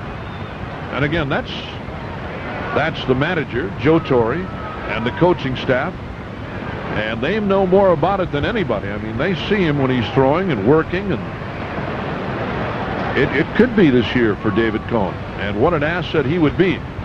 Talking about coming down the stretch with a card in the hole. Wow. Martinez, 1-0 pitch, swinging a fly ball in the center. Danny Perez is going to have a play on this one. Makes the catch. That takes care of Martinez. Here's Ruben Sierra, who has doubled and scored and flied to left. Designated hitter, Ruben Sierra. The Yankees, as we were talking earlier, and in speaking with Phil Garner today, they have done it with pretty good pitching and pretty good defense. Boggs at third is solid. Jeter. Mariano Duncan, I think, really coming into his own here in New York, and it's been a while for him. He always had a bad rap as a bad defensive player. The pitch. There's a strike on a changeup. Williams is a fine center fielder. Gerald Williams does a heck of a job in left. One of the unsung guys with this ball club, I've always thought, is Jimmy Leyritz. Former infielder turned catcher. And the pitch outside a ball. And talking with Bob Watson this morning, he said, I'm really pleased with what Joe Torre has done with this ball club. Joe's an easy guy to play for. He really is. I mean, you go out and do your job and mind your own business. He's going to be all for you. But he can get awfully tough on you, too. Be tough when he has to be. Throw to first, and the runner is back.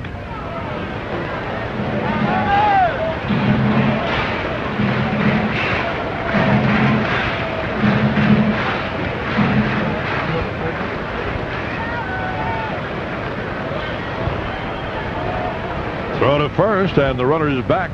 There's that quick pick by Scotty Kyle, but he didn't get him. think Torrey's got the perfect makeup to be a manager in New York. Nothing seems to bother him. Yeah. Yeah, well, he's born and raised here, and he knows what it takes to manage here. He really does. Heck, he managed over at the pitch with Williams running, and this one is hitting the air to right. Mieske, easy play to end the inning. Scott Carl's pitched a good game, fans. He really has. The Brewers haven't scored for him. The Yanks get a run after 6, 3-1, New York.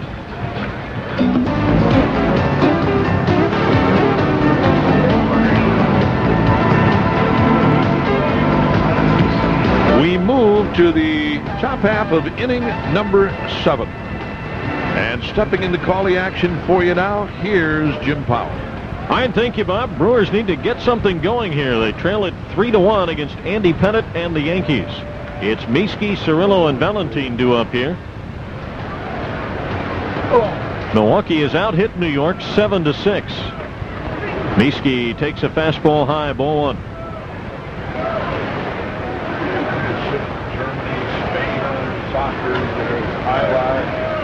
Pettitte traditionally gets stronger as the game goes on. Generally speaking, if you get Pettitte, you get him in the first 3 innings.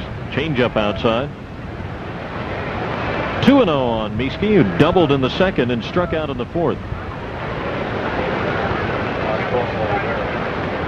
Pettitte's ERA in the first 3 innings of games is over 6. Swinging a fly ball to deep right field, but O'Neill is back there. He's got room just shy of the warning track. He makes the one-hand grab. 8 in a row now set down by Andy Pettitte. Last man to reach was this man. Jeff Cirillo stands in. Third baseman, Jeff Cirillo.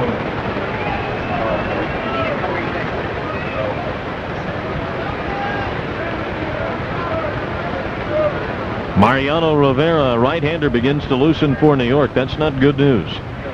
He might have the best arm of any set-up man in Major League Baseball.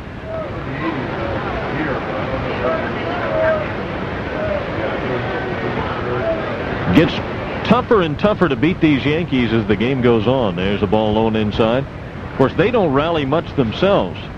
They were the last team in Major League Baseball to win a game when trailing after 6 innings. But usually they're on the fat end of the score when you make the turn to the 7th. There's a ball down and in. Pettitte falls behind for the second straight hitter. It's 2-0. Cirillo at .337, 6 home runs, 39 RBIs. Missed a game a couple of days ago with a strained right hip flexor. Not bothering him anymore. Strike called outside corner.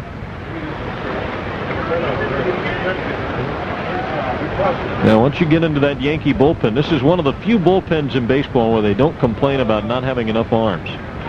Next pitch from Pettitte fouled off the foot of Cirillo, and he jumps around on one leg trying to shake it off. That one hurt. That light rain continues to fall here at Yankee Stadium, as it has all game long.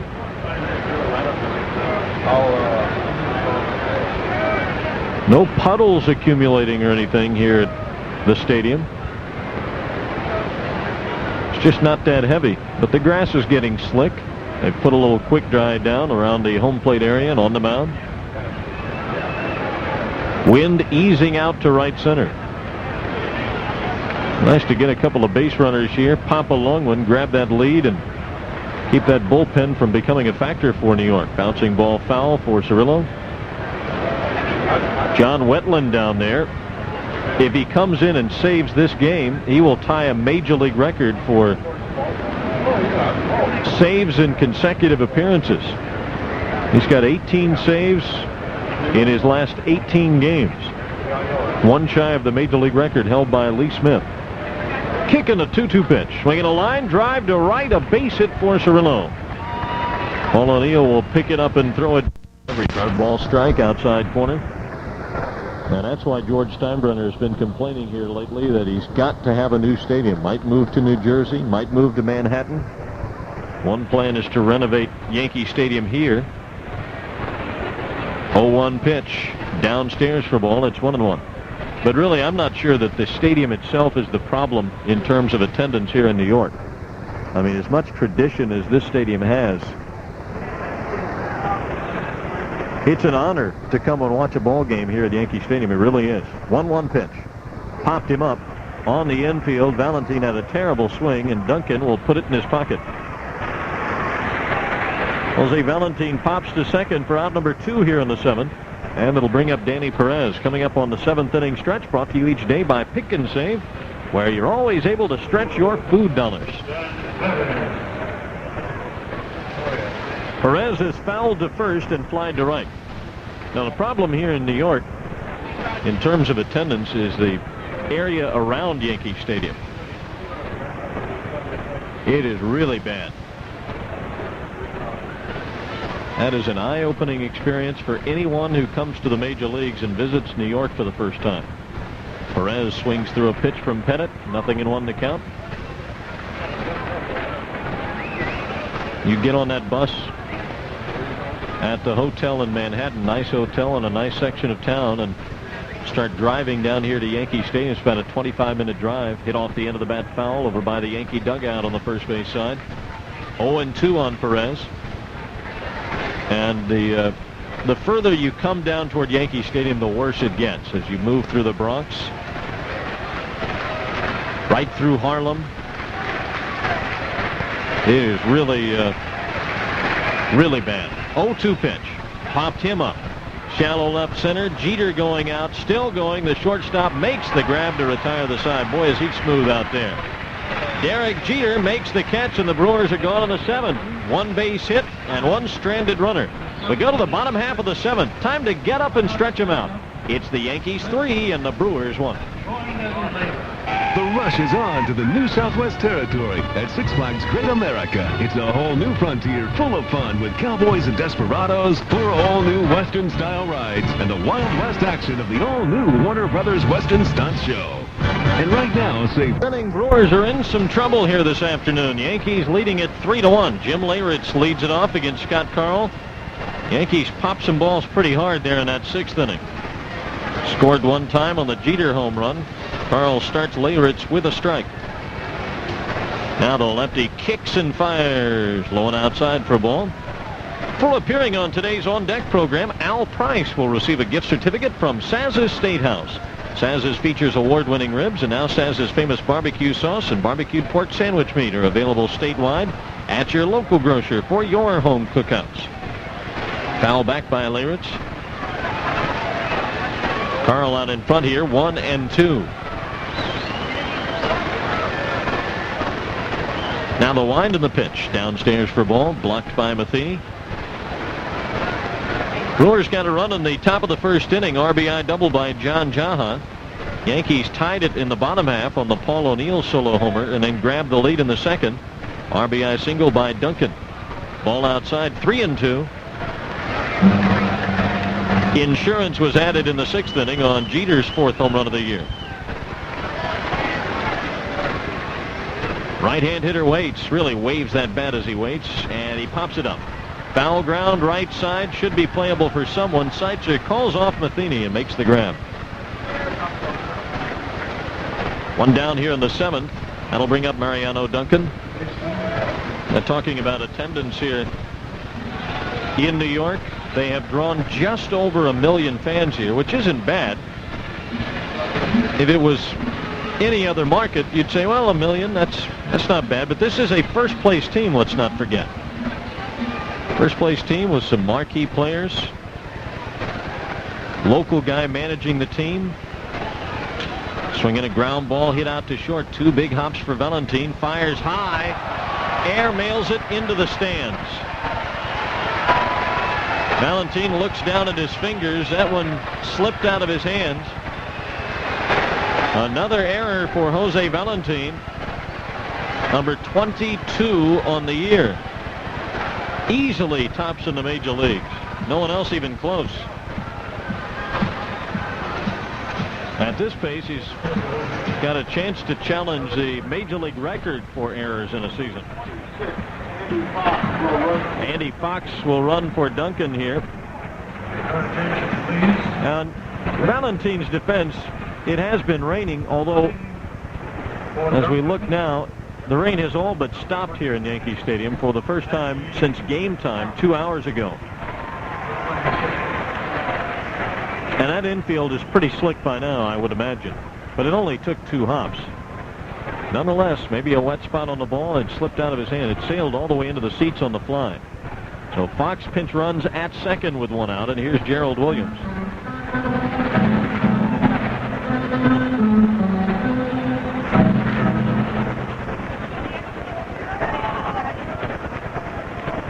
Williams has singled and grounded out. A ball and no strikes. Carl lets it go. Downstairs, ball 2-0. On deck is Wade Boggs. Carl knows he's in some trouble here. Brewers down 2 runs. Mariano Duncan heating up. American League's winningest pitcher is still on the mound for New York. He can't really afford to give up more runs. 2-0 pitch, way inside, ball 3. Working carefully to Williams, perhaps hoping to get Wade Boggs to bounce into another double play and get him out of the inning. He would have the lefty-lefty matchup. Williams, a pretty good 9-hitter. 315 average, 5 homers, 26 RBIs. There's ball 4 inside, not close. That will get the Brewer bullpen active. Right-hander Jose Mercedes begins to kick and throw. First and second, 1 down for Wade Boggs. He is grounded out, flied out, and then bounced into a 3-6-3 double play. Nicely turned by the Brewers back in the 5th inning.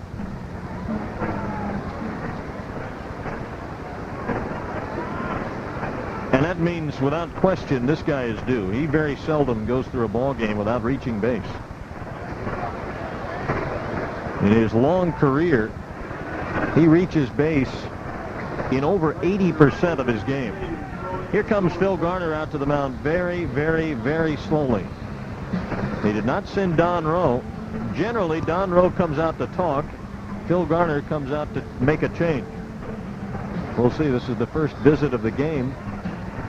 Talk to Scott Carl. Immediately, Scott Carl nods his head yes.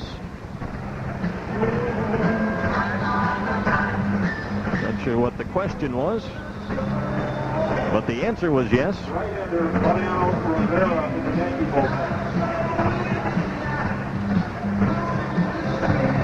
Boggs for the season is at .333, 2 home runs, 26 RBIs. Elected to the All-Star team. He will be the starting third baseman for the American League. That's his 12th All-Star selection for Boggs. They also got John Wetland on the team. While they continue the meeting on the mound, let's pause 10 seconds for station identification on the Brewers Radio Network. WRLO, Anago, Crandon, Rhinelander. The bankroll at Reeves Family Foods on Lincoln Street, Rhinelander is a whopping $1,300 this week. Don't miss your chance to win. No purchase necessary. Stop at their service desk for details. Yankees will have the opening pitcher and the closing pitcher. Andy Pettit got a pretty good chance to be named the starting pitcher for the American League, particularly if he can win this game here today. Have his record go to 13-4. Meeting over. Carl back to work. 2 on, 1 out to pitch. In the dirt. Ball 1. Pettit's been bothered by a stiff elbow the last 2 or 3 starts. So there was some talk about maybe holding him out of the All-Star game. But I think Pettit, since the game on Tuesday will come up on his regular day to pitch, might like to try and go an inning or 2. 1-0 pitch. That's right through there for a strike. It's 1-1. 3 runs on 6 hits for the Yankees. 1 run on 8 hits for Milwaukee.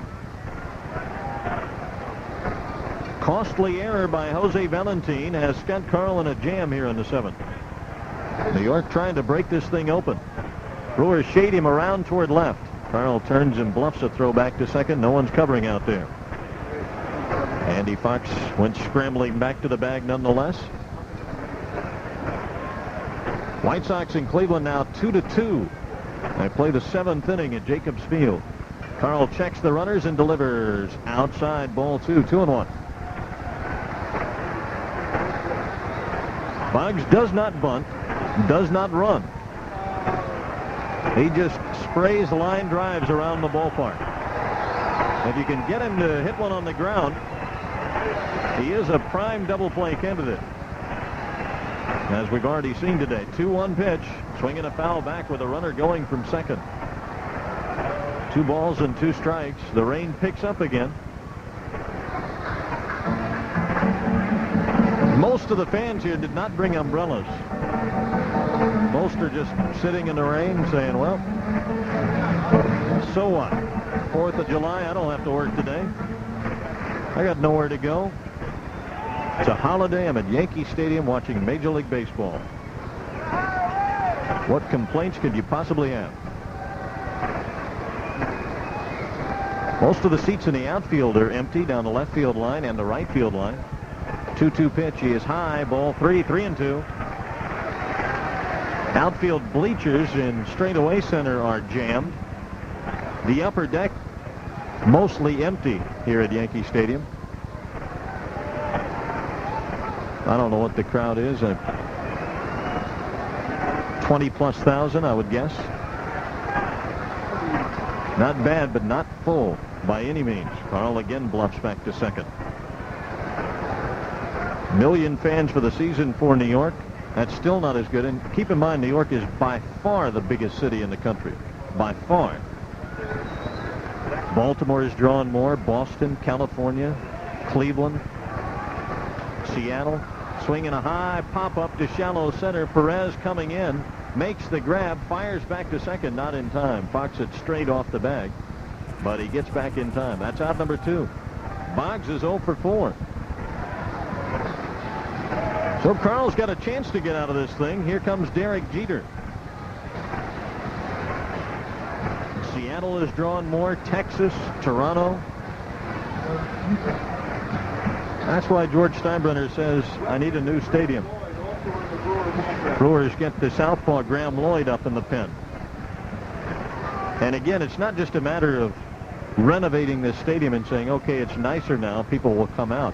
Because the stadium is not in that bad a shape. They poured millions of dollars into the stadium earlier in the 90s to spruce it up and make it a passable ballpark. Pickoff play at second, not in time. Fox got back in. That time Carl wasn't bluffing. Fernando Vina sneaking in behind the runner. But George Steinbrenner says if we stay in this location in the Bronx, we've got to develop not just the stadium but the area around the stadium. You've got to put stuff around here that's nice and new. There's a strike on the outside corner. Good palm ball from Scott Carl. You've got to build stores and places to park, lights, hit some security. More or less build yourself a new borough down here if you want to make it work. 0-1 pitch. Low and outside for ball. If you think about the millions and millions and millions of people that live around New York, and only 20-something thousand decided they wanted to come out and see a baseball game with their first-place Yankees on a holiday. People don't like to come to this area, and with good reason. 1-1 pitch. Popped him up right side, heading for the seats and out of play. Off the bat of Jeter. The numbers they're throwing around for a new stadium or renovation of Yankee Stadium are unbelievable. $500 million to renovate this stadium and the area around it. Or if you want to build a new stadium in Manhattan, one plan calls for a stadium that's $1.1 billion. $1.1 billion. And after all that turmoil in Milwaukee, that stadium with a dome will be $250 million. Ball low and inside, 2-2 to Jeter. Fox at second, Williams at first with 2 outs in the inning. New York leading it here 3-1. The Brewers will have the 9 1-2 hitters due up in the 8th inning. Hopefully, Milwaukee will still be down only 2 runs. Stretching a 2-2 pitch. Swinging a ground ball to short. Valentin to Vina, and the inning is over. No runs as Scott Carl settles down and works past the Valentin error. No hits and 2 left. At the end of 7, it's the Yankees 3 and the Brewers 1. Hey guys, you see the game? Did you? Yeah, I was there. Bottom of the 9th. 2 outs, bases loaded. Johnson steps up to the plate, knocks the dirt off the spikes. Camps offer boys and girls 8 to 12 the chance to improve their skills. Call today for camp dates and locations, 414-933-4114, extension 293.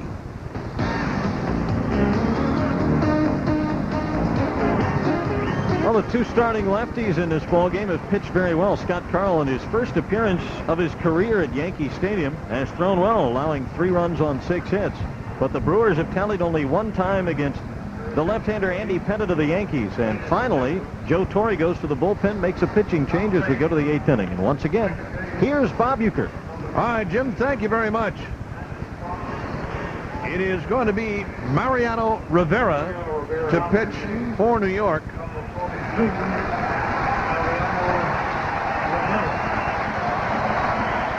Mariano Rivera. Andy Pettitte's line today. 7 innings, 8 hits, 1 run earned, and 4 strikeouts.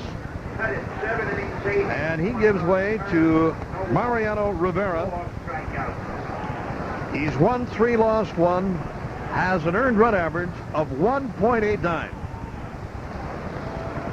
91 innings of work for Rivera.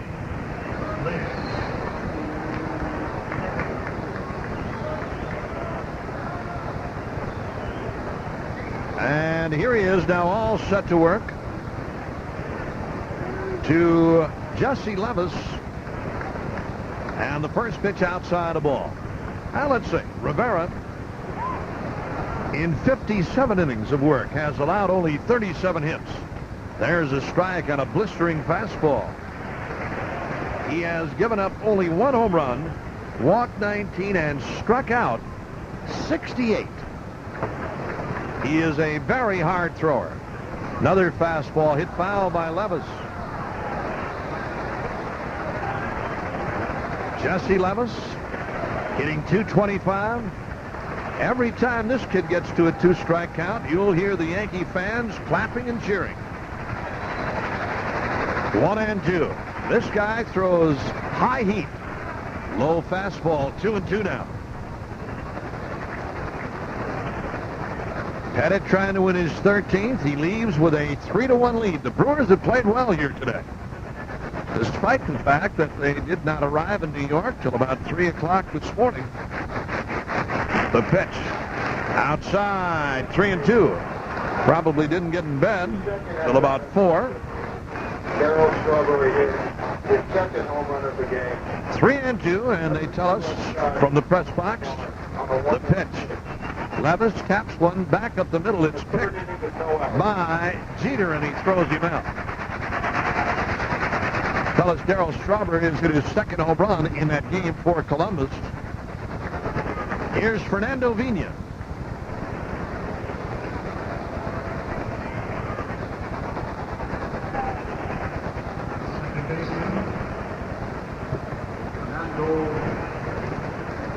Fox stays in the game to play at second. He came on as a pinch runner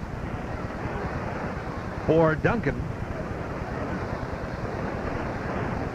And Vina is stepping in now.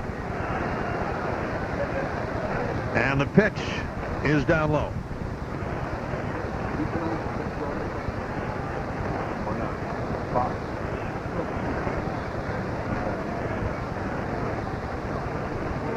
One ball and no strikes.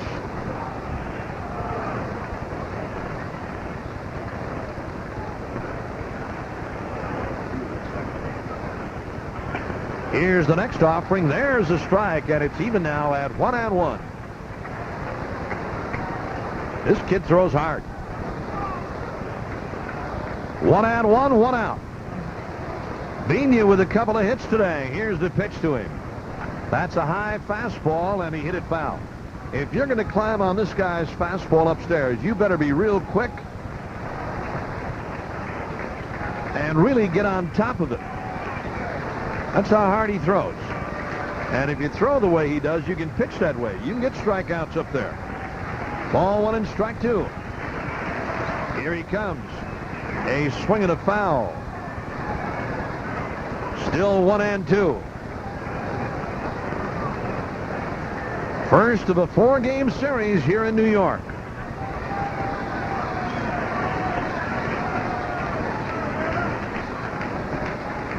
New sign. The target up in the pitch. There's a high fastball. Boy, this kid can really pop it. Tall, lanky right-hander.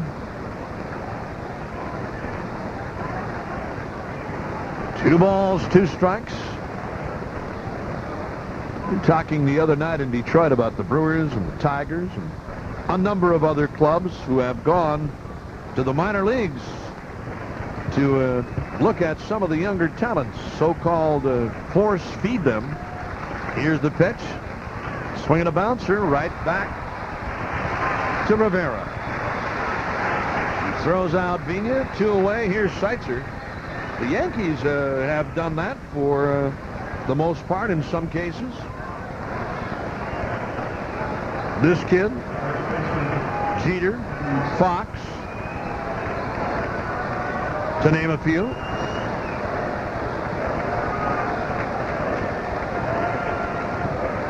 Talked earlier about the Yankees signing that 16-year-old out of Venezuela to $1 million+ bonus. Here's a strike on Seitzer. It'd be a great one of these days. Some of these kids on some of these clubs. What do you do during the offseason? I'm in 8th grade. Swinging a foul by Kevin, and it's 0-2. I guarantee if somebody could draft that, draft or sign that Prince Fielder Cecil's son, they'd do it. Yeah, I saw him the other day. He looks like he's ready to play already. They say he's hit an upper deck shot in Tiger Stadium before. Yeah. 12 years and just turned 12. 2 strikes. Here's the pitch. Way high. 1-2. This kid looks like a hard thrower. He really does. Nice, easy, fluid motion. Here's the pitch. Got him looking. Seitzer called out on strikes. Kevin upset at that call by Derwin Merrill, but the inning is over. And at the end of 7 1/2, it's still the Yankees leading 3-1. For your elegance and enjoyment, the Cutlass Motor Lodge invites you to stay in their Fana Suite. Select one that fits your mood. Caesar's Court, Arabian Nights, Cupid's Corner, or the...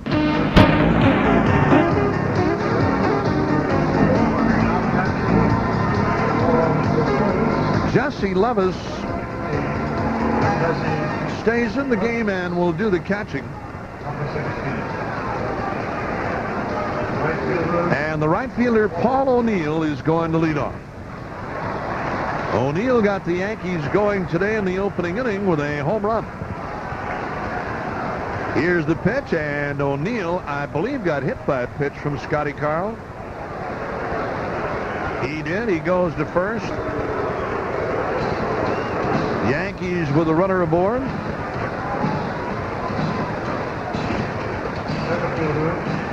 And the center fielder, Bernie Williams, is the batter. That ball hit O'Neill, it looked like, on the wrist of his left hand. Got him underneath. He didn't seem to be affected by it all that much, but he's aboard. Levis out there now for a couple of words with Scott Carl. Left-hander Graham Lloyd is up in the Brewers bullpen. And Phil Garner is heading out, and we get a pitching change. Back with more after this on the Brewers Radio Network. It's the New York 8th, 1 on, none out, and the Yankees lead by a score of 3-1.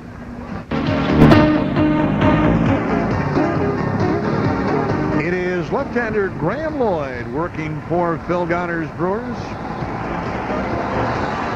And he will face the Yankees center fielder Bernie Williams. The Brewers and the United States Postal Service are offering all kids 14 and under and seniors 60 and over $3.50 off on reserved seats. Call now, and the number is 414-933-9000.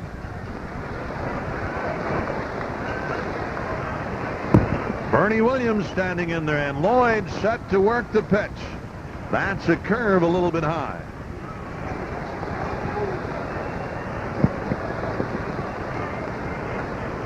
Graham Lloyd, 2-2 for the year with an earned run average of 2.23. 36-plus innings. He's allowed 32 hits. Williams had a cut and fouled it back. 1-1 now.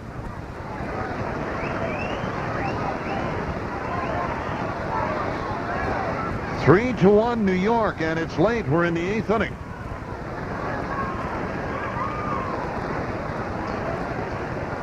Andy Pettit could win it for New York. The pitch inside on a hook, and it's 2-1. Pettit worked 7 innings if you joined us late. He pitched well. So did Scott Carl, though.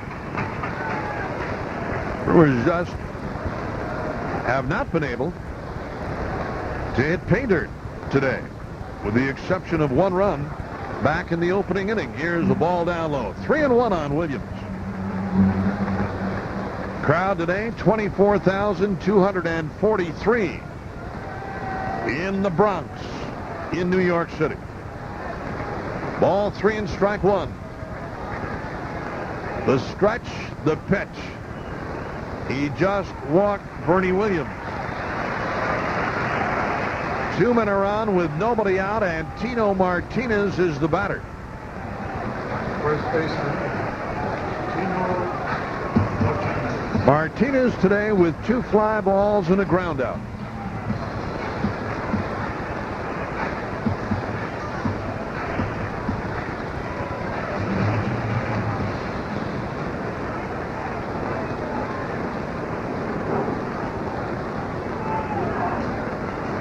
All right, Lloyd with a new sign now. From the stretch. Here's the pitch. Swinging a pop-up. Levis giving chase, but this one's going to be out of play.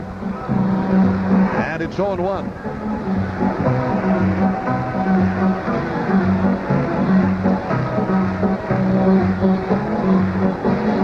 Jose Mercedes is up in the Brewers bullpen. There is activity for New York also. I believe that is John Wetland.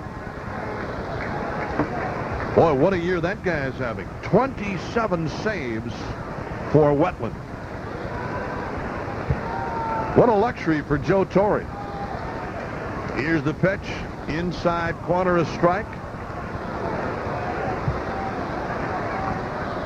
You got a guy like Rivera who comes in as the setup man and throws in the 90s.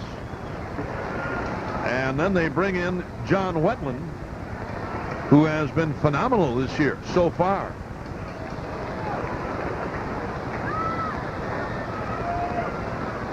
Two strikes. Lloyd set to work. The pitch. Swinging a drive to the upper deck foul.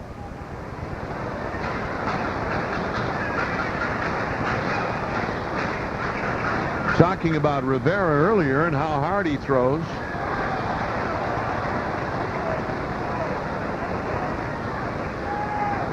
That's what's so great about it. Bring that guy in to pitch in the 8th and bring in somebody in the 9th that throws as hard, if not better. 2 strikes to pitch. Swinging a drive into left center. This is going to be a base hit. Vaughn cuts it off. 1 run will score, and it's now 4-1 Yankees.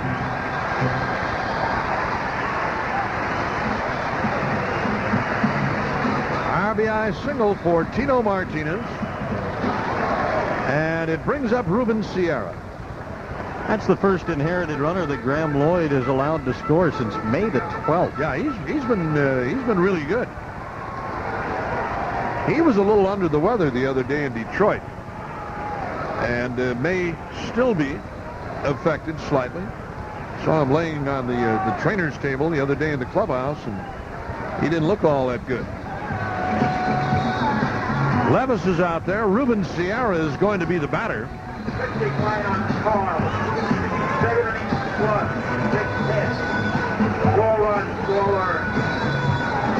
All of the runs today charged to Scott Carl.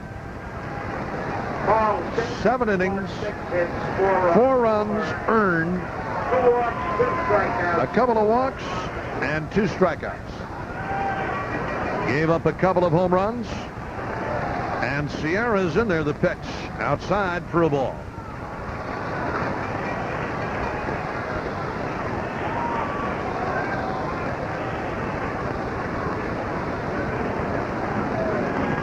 One ball and no strikes. Lloyd ready again, and the pitch. Sierra sends one to right. Playable for Mieske. Bernie Williams will tag. He's going to move to third, and the Yankees have runners at the corners now with only one man out. Jimmy Leyritz is going to be the batter. The Brewers need a double play ball here to keep this one within reach.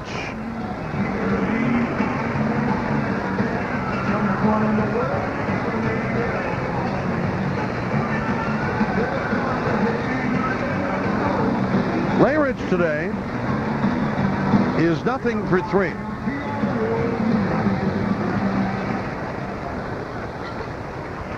And he is stepping in there now against Graham Lloyd.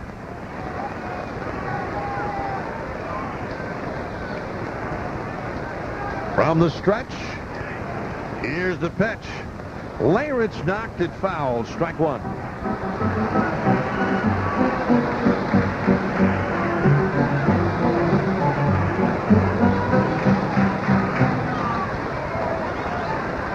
One strike, 1 out, 2 on, 1 run in. Lloyd ready again, the pitch. That's a little bit high on Leyritz.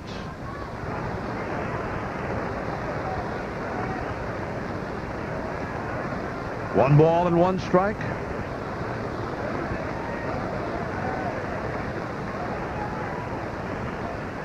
From the stretch, he's ready again, and the pitch.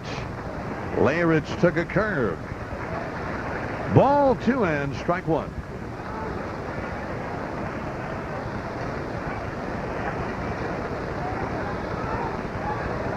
Yankees trying to hang on to their 5-run margin over Baltimore in the East.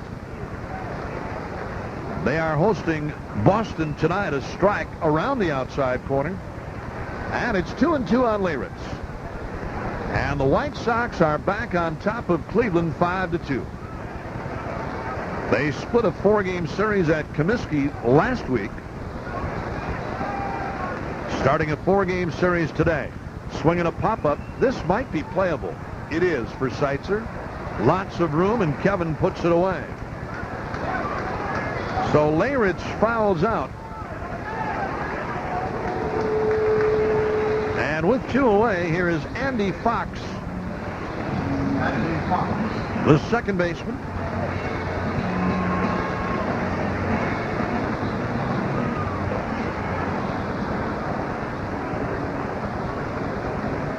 Four to 1 New York.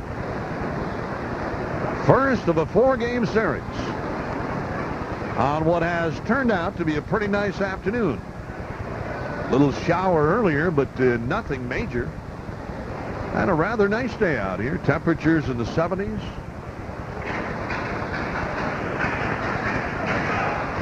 You know, you talk about this Yankee bullpen and relief pitching. After the 8th inning in this 1996 season, when they lead, swinging a fly ball into short center, Valentin backpedaling, and finally makes the catch to end the inning.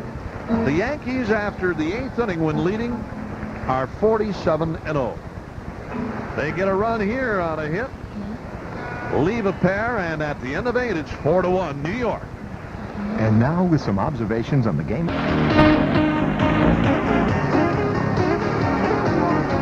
Well, it's John Wetland now, and another change for New York. Matt Howard is playing at second. Andy Fox moves to short. And John Wetland facing Greg Vaughn to lead off the ninth. Swinging a foul back.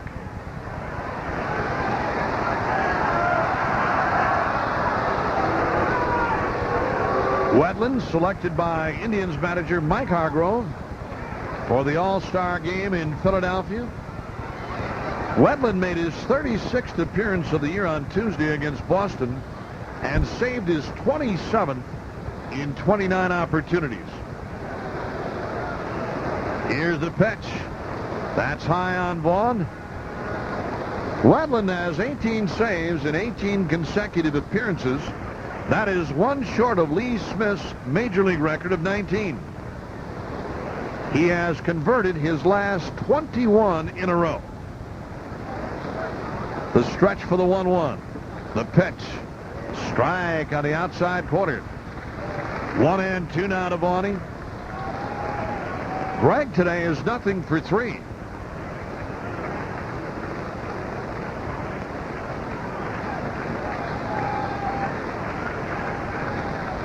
Wetland ready again. The target by Leyritz in the pitch. That's a slider a little bit high. 2 balls and 2 strikes. Not out of it yet. Down by only 3. The meat of the order, Vaughn, Jaha, and Mieske against John Wetland. He's ready again. And the pitch to Vaughn struck him out swinging.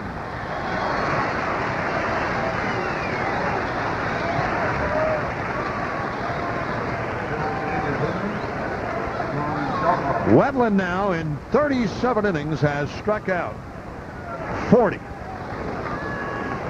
He has walked only 11. And he faces John Jaha as the sun pops out here at Yankee Stadium. Here's the pitch to JJ, taking all the way. That's a strike.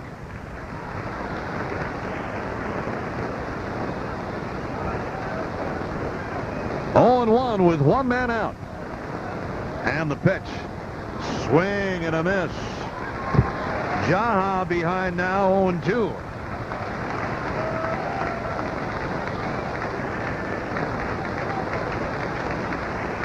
This guy can be nasty. Ready again. Here's the pitch. Outside a slider. Very sharp breaking slider, dropping down low and away from Jaha. Cincinnati leading the Cubs 2-1. That game in the 4th inning. The pitch. Jaha sends a fly ball into left center. Gerald Williams is there. That's the second out. And it's up to Matt Mieske now to keep this thing going.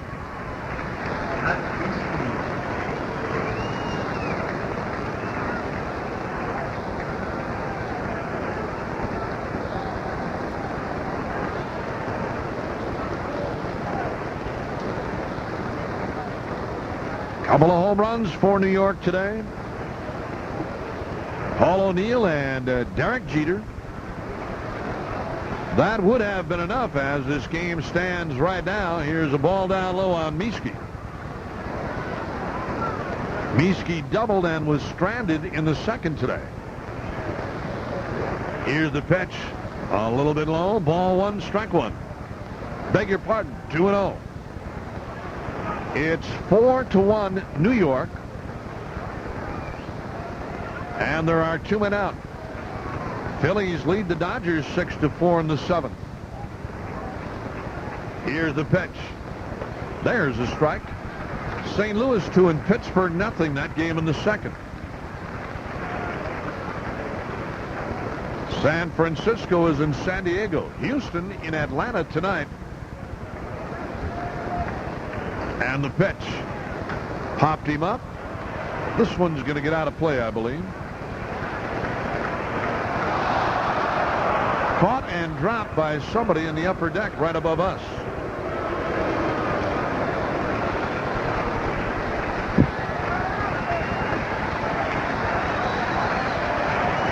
Two balls, 2 strikes. And this crowd in excess of 24,000 is standing.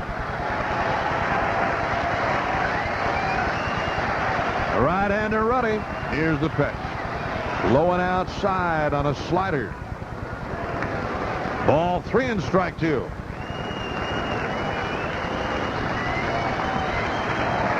Mieske trying to keep it alive in the 9th.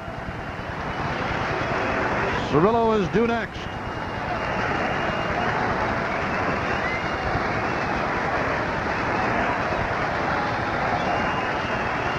Here's the pitch. Struck him out, and this game is over.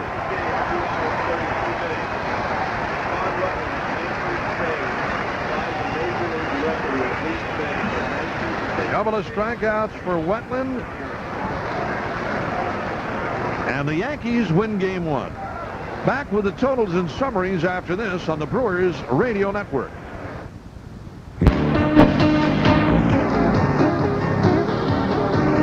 Milwaukee Brewers baseball has been brought to you in part by Miller Lite.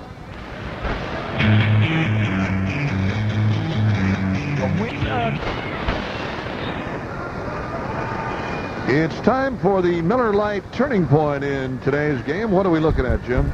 Well, the Brewers knew coming in if they were going to get Andy Pettitte, you need to get him early. He's got an ERA over 6 in the first 3 innings of games, and they had their chances in the early part of the ball game. They piled up 7 hits in the first 4 innings. In the 3rd inning, they put 1st and 3rd on with 1 out and had Greg Vaughn and John Jaha due up with a chance to do some damage. Vaughn hit a hard hit ball, but right to 3rd. The Yankees turned it over for a double play, and Pettitte was never seriously threatened again as the Yankees go on for the 4-1 win. All right, brought to you each and every day by Miller Lite. Miller Lite and Brewers baseball, when you've got them both, life is good. Well, tomorrow, hopefully we'll have better news for you. It's going to be Ricky Bonas against Dwight Gooden. The Brewers will have their hands full, but they know what they're going up against. Airtime tomorrow is 6 o'clock Central Time, followed by Game 2. Until then, this is Bob Uecker along with Jim Powell. Our producer and engineer, Ken Sommerfeld, inviting you to stay tuned for Jim's post-game show. And until tomorrow evening, bidding you a very pleasant good afternoon from County Stadium? Yankee Stadium. Wish we were at County Stadium on this 4th of July. And again, the final score today, it's the Yankees 4 and the Brewers 1. So long, everybody. You've been listening to the Brewers Radio Network. Here I am, the weekend morning show. This is Jim Powell from Yankee Stadium in New York. The 10th inning show is being brought to you by the Miller Brewing Company and for the first time on this very long road trip, have lost back-to-back games. They lose last night in Detroit. They lose this afternoon in New York. So they lose those back-to-back games in a span of about 16 hours. But they're still 6-4 on the road trip with 3 games to play. More on our ball game in a couple of moments. First, let's go to the scoreboard, beginning in the National League, where they play now in the bottom half of the 7th inning at the Vet in Philadelphia. The Phillies are in front of Florida by a score of 6-4. Pat Rapp and Kurt Schilling, the starting pitchers in that game. Jeff Conine has hit the only homer. Bottom half of the 4th inning at Wrigley Field in Chicago. At Cincinnati 2 and Chicago 1. Mark Portugal on the mound for Cincinnati today against the Cubs' Jim Bullinger. They are underway in Pittsburgh. Top of the 2nd, St. Louis 2, Pittsburgh 0. Brian Jordan, a 2-run homer for the Cardinals in the 1st, his 9th of the year. That is Andy Benes against Elmer Dessens. Everything else in the National League is a bit later. San Francisco at San Diego. That's Mark Leiter against Bob Tewksbury. Tonight, the Mets are in Montreal. Robert Person against Jeff Pissarro. Houston visits Atlanta. Shane Reynolds against John Smoltz. And Colorado is in Los Angeles tonight. Marvin Freeman against Ismael Valdez. In the American League, bottom half of the 7th inning at the Jake in Cleveland. And it's Chicago now leading the Indians by a score of 5-2. Baldwin and McDowell, the starters in that game. Seamus has come on for the White Sox. Eric Plunk is pitching for Cleveland. All of the other games in the American League are later. Boston at Baltimore. That's Wakefield and Messina, the scheduled starters. California is in Oakland this afternoon. Jason Grimsley against Steve Wojciechowski. Minnesota will play host to Kansas City tonight at the Metrodome. Rich Robertson looks to improve on a 3-8 mark against 2-4 Doug Linton. Toronto is in Detroit tonight. Marty Jansen and C.J. Nitkowski, a couple of fine-looking young pitchers, will square off. And Seattle is in Texas. Big matchup of the top couple of teams in the Western Division. It'll be Rusty Meacham getting the start tonight for Seattle. Darren Oliver will pitch for Texas. Here the Yankees best the Brewers by a final of 4-1. Back to recap the game in just a moment here on the Brewers Radio Network. This summer, people across the country are following the spirit of America to... Engineer Kent Sommerfeld, Jim Powell back with you at Yankee Stadium in New York, where the New York team has won the opener of this 4-game series by a final of 4-1 this afternoon. The Brewers literally rolling out of bed swinging today. They scored right away in the first inning after a very short night. Leadoff single by Fernando Vina. Then with 2 outs, John Jaha comes up with an RBI double, and the Brewers had the lead 1-0 against Andy Pettitte and the Yankees. New York came back in the bottom half of the first inning to tie it up. Paul O'Neill got a fastball on the inside corner, drove it into the seats and right. A solo homer, his 8th of the year, and the game was tied at 1 apiece. The Brewers had hits in each of the first 4 innings. In fact, they had 7 hits in the first 4 frames, but could not tally again. And in fact, once that 4-inning spurt was over, the Brewers had only 1 more hit the rest of the way against Andy Pettitte, Mariano Rivera, and John Wetland. Meanwhile, the Yankees were continuing at work offensively against Scott Carl. RBI single by Mariano Duncan in the second gave New York a 2-1 lead. They added another run in the 6th inning on a leadoff solo homer by Derek Jeter, his 4th of the year, and picked up their final tally in the 8th inning. RBI single